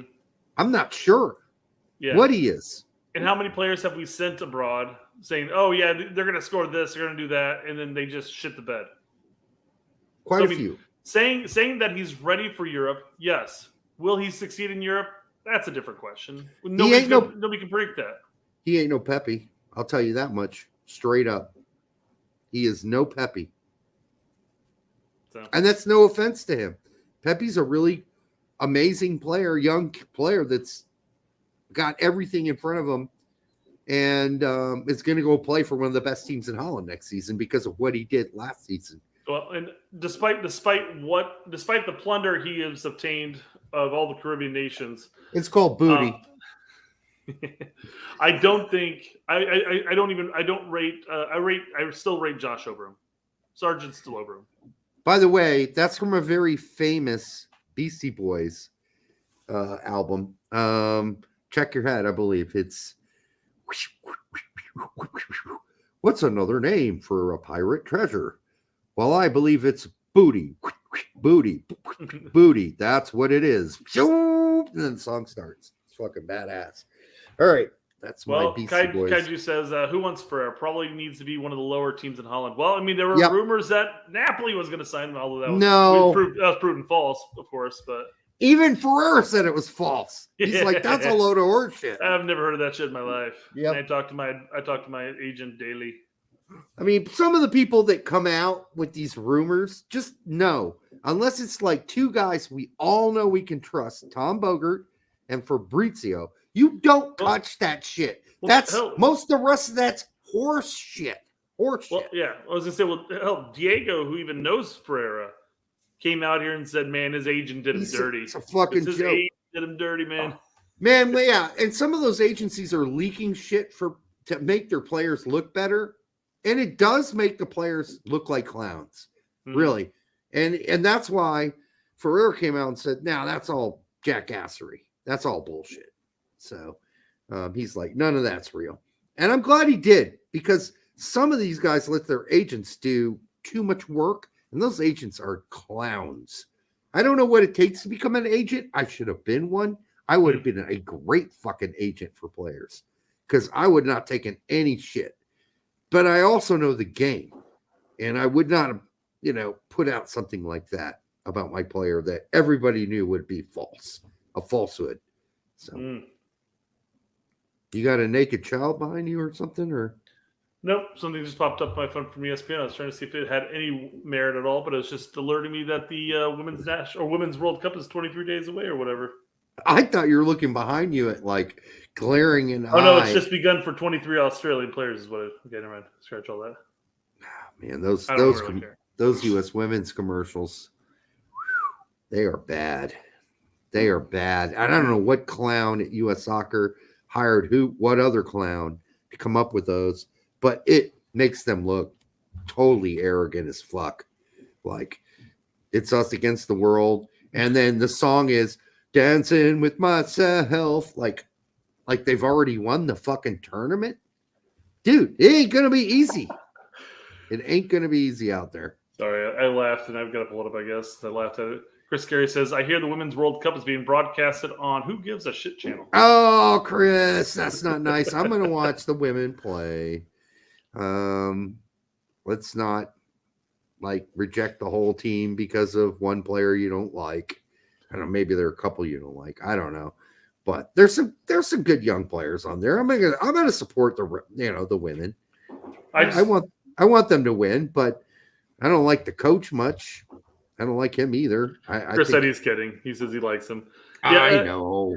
I find that the amount of people who dislike the women's national team is a small minority. That I think the bulk of it is the people. It's based on one player. I think the bulk of the issue is that there's a healthy chunk of people who support the men's national team who just don't give a fuck. And it's not saying that they hate him or whatever. They'll watch him if it's but it's like I have a club team. I've got a local side to follow. I've got that's us. In Europe, so I got all this stuff. Yeah. I've got a plethora of things to do here. I got no time left, is what I'm saying. After covering every U.S. men's national team player overseas, watching my local club play. I hope they win. Watching domestic soccer when I can get a chance to squeeze that in, because I also am an avid Formula One and IndyCar fan. So I watch that too. I mean, what time do I have left? I got no time. I don't know if you know this information. I mean, we followed it a little bit, but let's say the women win the World Cup again, and they get their. I know the booty for the World Cup for the women's national team. Well, I call it booty. Booty. That's what it is. But it's like when that booty is split half to the women, half to the men. How is that divided amongst the men players? Because it makes sense for the players, for the women team who are there, they're playing, they're the ones getting that split. But the men's team, is there some kind of criteria how that gets split amongst the players? Yeah, you have to be at the last World Cup or something like that. No, I don't know the exact split of where the lines are drawn between each tournament, but I do know the ultimate decision and deciding factor is playing time, like minutes played. It's broken up by that. But I don't know where they say this ends and then. Good news for Aaron Long, I guess. Man, he's been picking up joke dollars for a while. That's for sure. Free money. Woohoo! All right, let's finish this shit. Europe and have 10 goals, 10 plus goals, 10 plus assists. I think he's that type of player. I don't think he's a 9. I think he's a very dangerous player, and I'm loving the thick skin that he's growing. I'm loving his new attitude, that little chip on his shoulder. Listen. Because Herc knows about his mental health battles as well. That's why he's bringing this up. But he's bringing it up because obviously Jesus is getting hate online, and he knows about it. So he does know about it, but I just want him to know it's not hate. Yeah. I mean, unless he's getting personal threats against himself. I don't doubt there family. are people out there for whatever reason actually legit hate him for some reason. I can't imagine why. It's not like I guarantee you none of these people actually quote unquote hate him. I've actually interacted with him. So if you watch this show, do not hate Jesus Ferreira. A, it's not his fault he gets picked. B, it's not his fault that all he can score on are the Caribbean teams. And C, I guess that could be considered his fault, though. No, I mean, it is his fault, I guess, in the sense he's not good enough to score against Holland and other teams of that ilk. In that case, neither was Pulisic, though. But yeah, true. But he's a good person. Jesus Ferreira, from everything I've ever heard, is a really nice guy. So let's be nice to him. You can criticize him, but keep the understanding that he's a fucking human being who's a nice kid. He's just been thrown into this, this wheelhouse, this gerbil ball of a world that we live in. So, as we talked about with Diego and Weston, it's best just to stay off the socials. If he goes to Leeds, he will know hate. Well, Adams is loved at Leeds, so there's that to consider. 33% and I think it's chance then, okay? It's all about how you handle yourself. If you're Aronson, you went out on the field and didn't deliver for the money you were hired for. And if you're McKennie, it's too much rapport or ill rapport between McKennie's friends and others that follow. But you know what? Aronson did enough on the field to get a loan spell to Union Berlin. So did he? Good for him. Did he? Well, he did, I guess, in the end. He got the loan, so there's that. I mean, I don't know if he did. Well, good for him if he can go to Union Berlin. Hey, he did whatever he needed to enough of to impress somebody sitting in front of a screen at Union Berlin, I guess. I don't know. Okay. It was enough. Hey, he did. He's there. So, I mean, if it happens, we don't know. Yeah. It's still transfer news. What was this? New York? Brooklyn, New York, when the U.S. men's national roster was announced for the World Cup. And Pilar Perez, our colleague at this ESPN, is where you're talking about Ricardo Pepi. in an interview. She actually was the first one to break the news to him that it was he that was going to the World Cup and not Ricardo Pepi. I recall seeing his reaction. He was sad because his friend Ricardo Pepi wasn't going to the World Cup. Like, that was his initial reaction. This is a good kid right now who's coming into his own as a person. Under the limelight, people don't really know what this is like. You could say what you want, but I'm going to pause here just because we were going a little bit too long there. I know we're cutting in there with our own comments, but we do still have to cut it up, even if we get. We don't want to get outright banned. It's not like they can't take our money from us because we're not monetizing we're not monetizing. Oh yeah, we're not monetizing these shows. By the way, the live shows. But I guess in good faith, we probably should still break it up and add our own commentary to everything. I don't disagree with anything that he said outside of focusing on his age, but we can't monetize these live shows. Let's be really honest. There are too many. There's too much salty language being broadcasted. Our topics are just going to get hit every single time. And YouTube actually came out, and I finally found out why we're constantly getting limited. They're like, "Yeah, you've been listing your show's monetization inappropriately for a while now. So until you fix that, you're going to continually get limited until find out otherwise." Yeah, because we occasionally use some bad language. But we also use, on occasion, a lot more than that. And some vulgar descriptions and topics. Adult-themed topics. Yeah. I mean, prolapses came up tonight. Yeah. All right, let's finish this up. That goal-scoring record, there are hundreds of American players that would take that. Is he ready for Europe? Absolutely, he's ready for Europe. The level of Europe, that remains to be seen.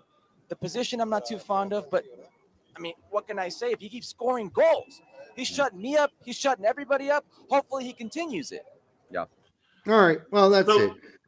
Do you think teams in Europe are looking at how he's performing against St. Kitts, Nevis, and Trinidad saying, "Oh, damn, look at those goals he's scoring"? No, I think maybe they're looking at it saying, like, he's got some decent skills. He's got great vision of know where he needs to be. His MLS performances, and saying, "Well, we got to bring him in." He's been close to getting the Golden Boot in MLS.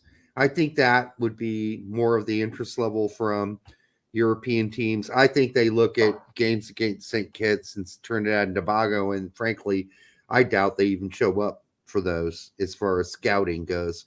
It doesn't hurt him. I don't think it helps him either. I think if he continues to be a top scorer in MLS, that's why people are interested.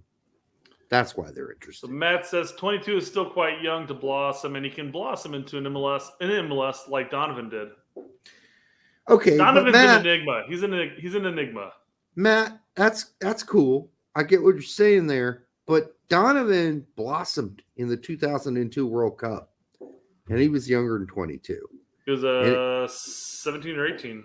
He already looked like he was voted one of the top young players of that World Cup.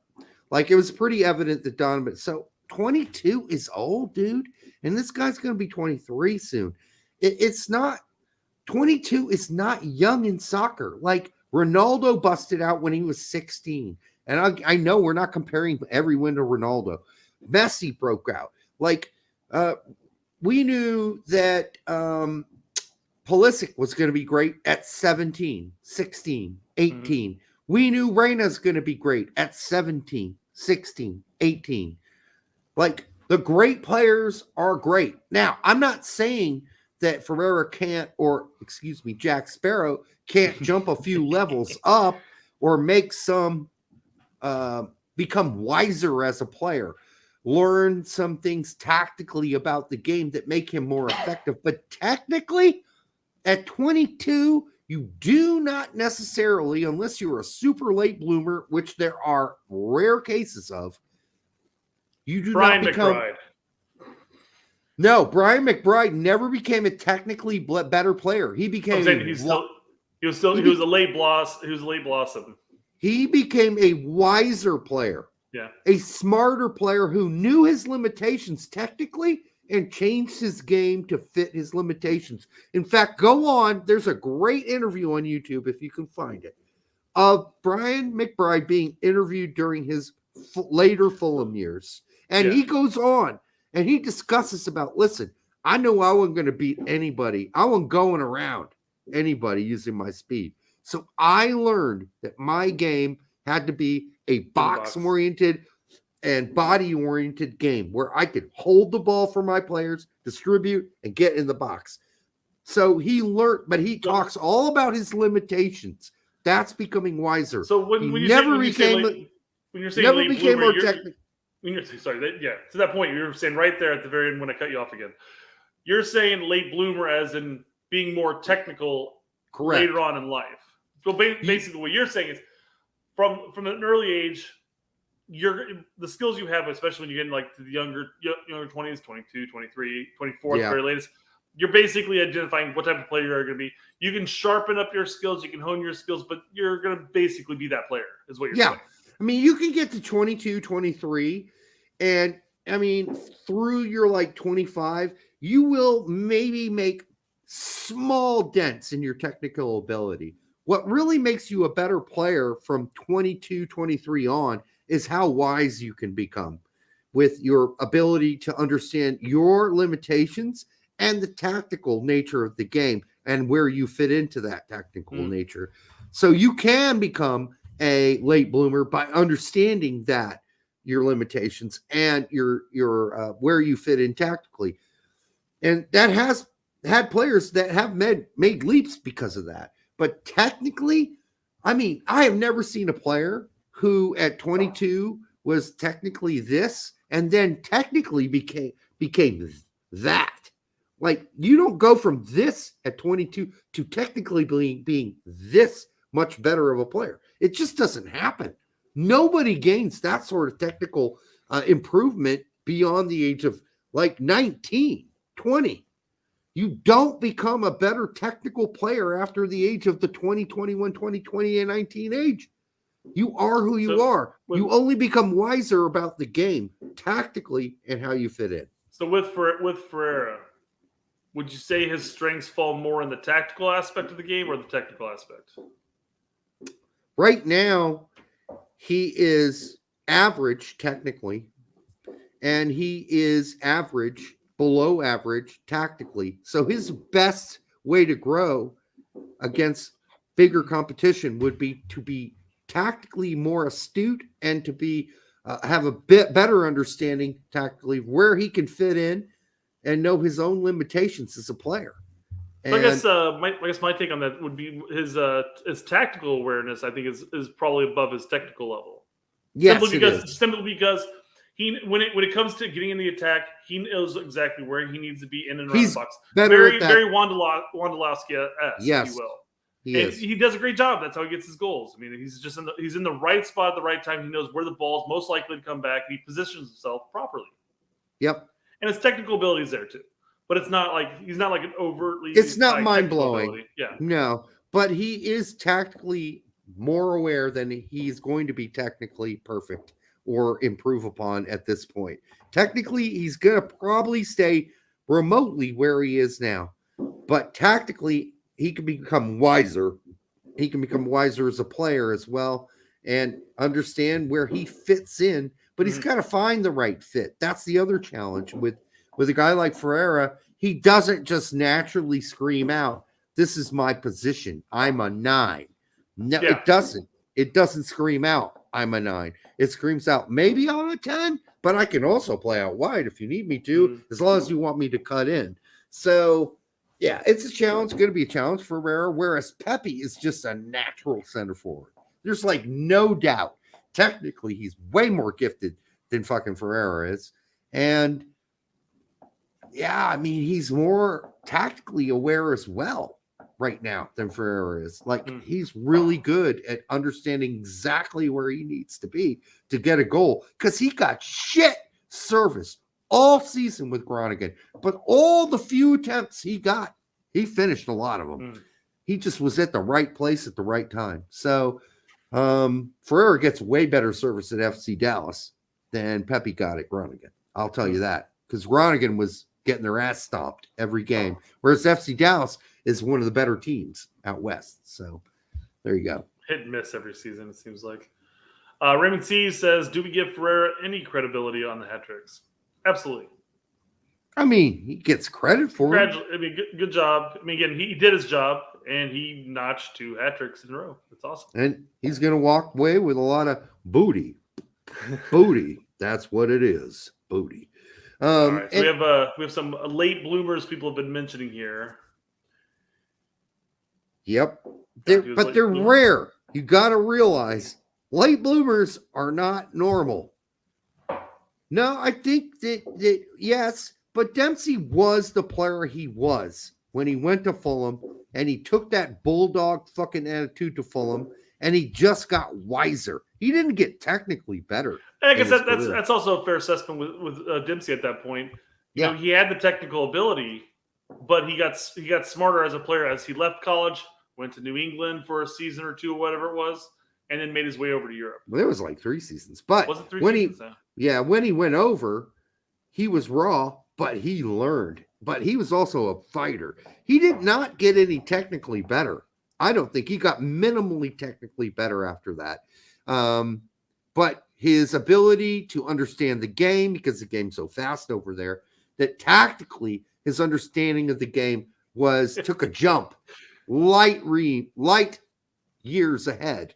Like when you go over and play in the EPL, your mind works faster. Technically, you're no better, but everything's going to work better if your mind is faster. So you become wiser. When I say wiser, that means understanding how to play the game at a higher level with your ability, your limited ability. And he never really got technically that much better. In fact, Dempsey stopped doing all those step overs and all that fancy shit. Yeah. Like after year 1 at Fulham, because players were telling him, dude, don't do that here. That's showing off. And by the way, we all know that shit doesn't work. So stop doing that. And he did. He stopped doing that. Ream, wiser. Never became technically better as a player. Do you remember at his time at Red Bull, before he even made the move over, that was the big thing that everybody preached about Ream, is that his ability to playing the ball out of the back, his comfort level with the ball. He was always great at that. Yeah. Yep. So I don't think he's improved technically by any means. No, tactically. Yeah. Tactically 100%. He improved by a monster mile. A monster mile. Here's a guy who went in like raw at Bolton and just totally took a massive leap. And look how long it took him to become completely wise enough to play with his limited technical abilities, which aren't that limited. He's a great passer, but his limited defensive speed, his limited athletic ability, and he's absolutely able to do that because he can see the play happen before it happens. So he knows where to be, he knows where to set up. Generally doesn't have the wheels to catch up, so he had to, yeah. Yeah, tactically, he's a genius at this point to play with his limitations in the EPL and do as amazing as he has done. Yeah. Right, Muller's another great example of a guy who if you just looked at him, you think, what's he got? But a guy just knows where to be in the right place, the right time. Tactically, he knows where to place himself on the field. That's why he's been so great for Bayern. He isn't the fastest. He isn't technically the greatest, but he is so smart. He is what I would call a high soccer IQ. I mean, Ream became a high soccer IQ guy, and it just takes time longer for some guys. Ream is like the biggest late bloomer because of his wiseness. Because of it took years for him to become. It took years. Oh for him yeah. to the game. Yeah, absolutely. When I watch Sargent at Norwich, he strikes me as having developed technically compared to younger Sargent. Yeah, I mean, he's developed. There's no doubt. But he was always really good at technical. He was always a technical player. Well, his problem is his brain up here.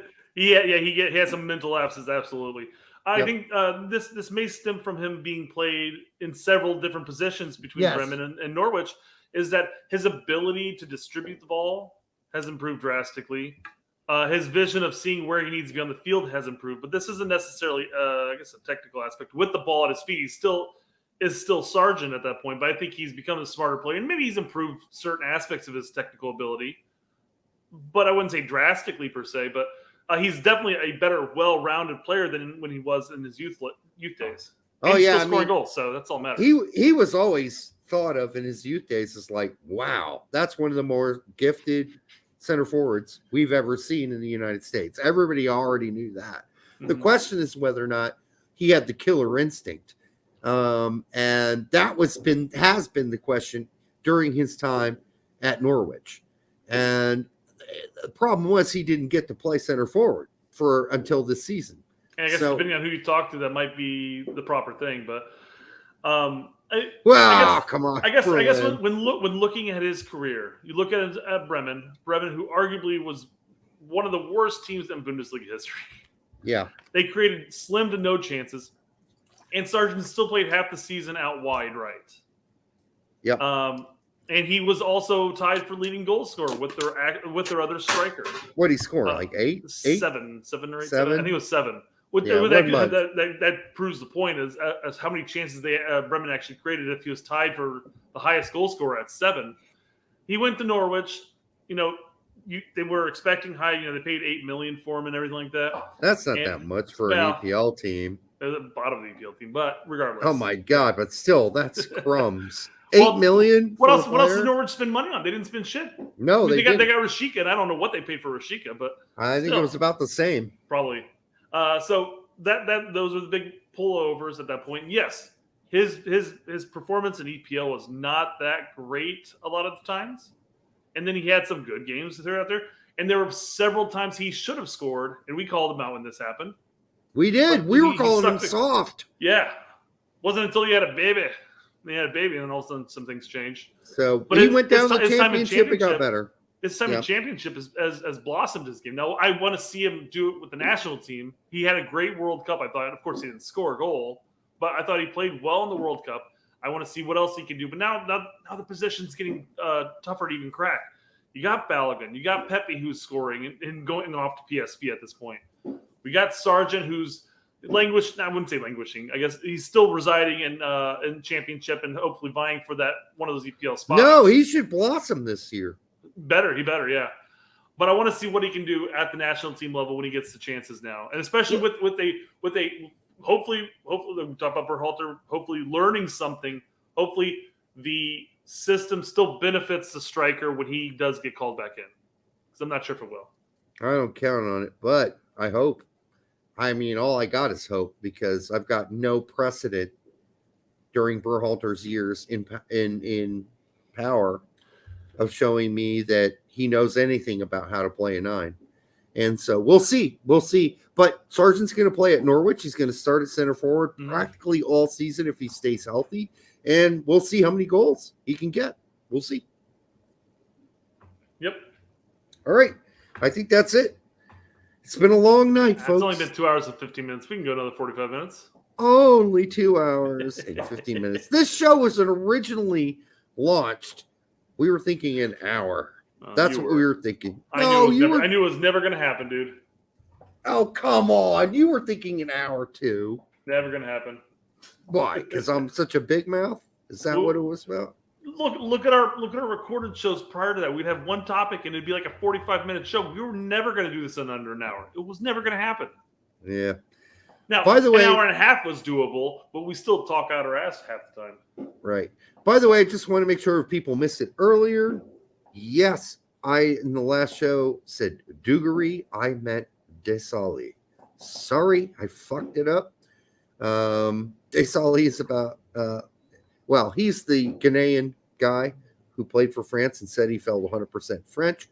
Dugarry is 100% born in France, not a dual national. So I want to apologize again for making that mistake. Better get it right next time. I got really mad at myself last night when I watched that. I was like, God damn it, Derek, you fuck up. You guys don't start talking soccer for the first 40 minutes. We did. We talked soccer. It's soccer-like. It was we talked about some small topics, not the main topic. No, but we started at like 20 minutes. We started talking about soccer. I didn't even get to that shark attack thing I was going to talk about. So anyhow, we'll talk about that next time. But remember to like, subscribe, share it with grandma. Because if you're not subscribed at this point and you're still watching this, I mean, seriously. We appreciate the view.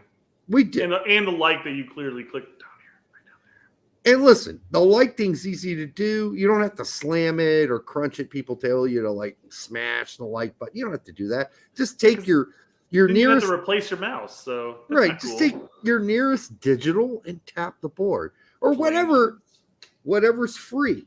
If your pecker's free, tap it with that. We don't care. We don't have to see it. Work on some dexterity there. You do whatever you because you have to like stand over your laptop, and then you got to be hard, obviously. You just like start back here, and you're like, no, here goes. Hit the dislike button. Shit. So break out the KY after the show's over, and get it nice and rock hard, and tap the like button. And until the next time on the Straight Red Card, we'll see you Thursday. But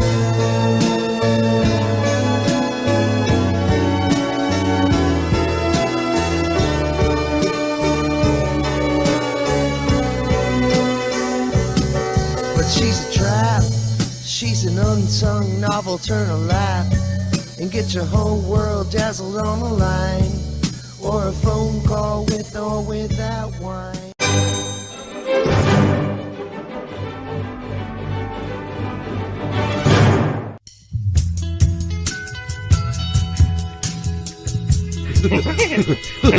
That hurt.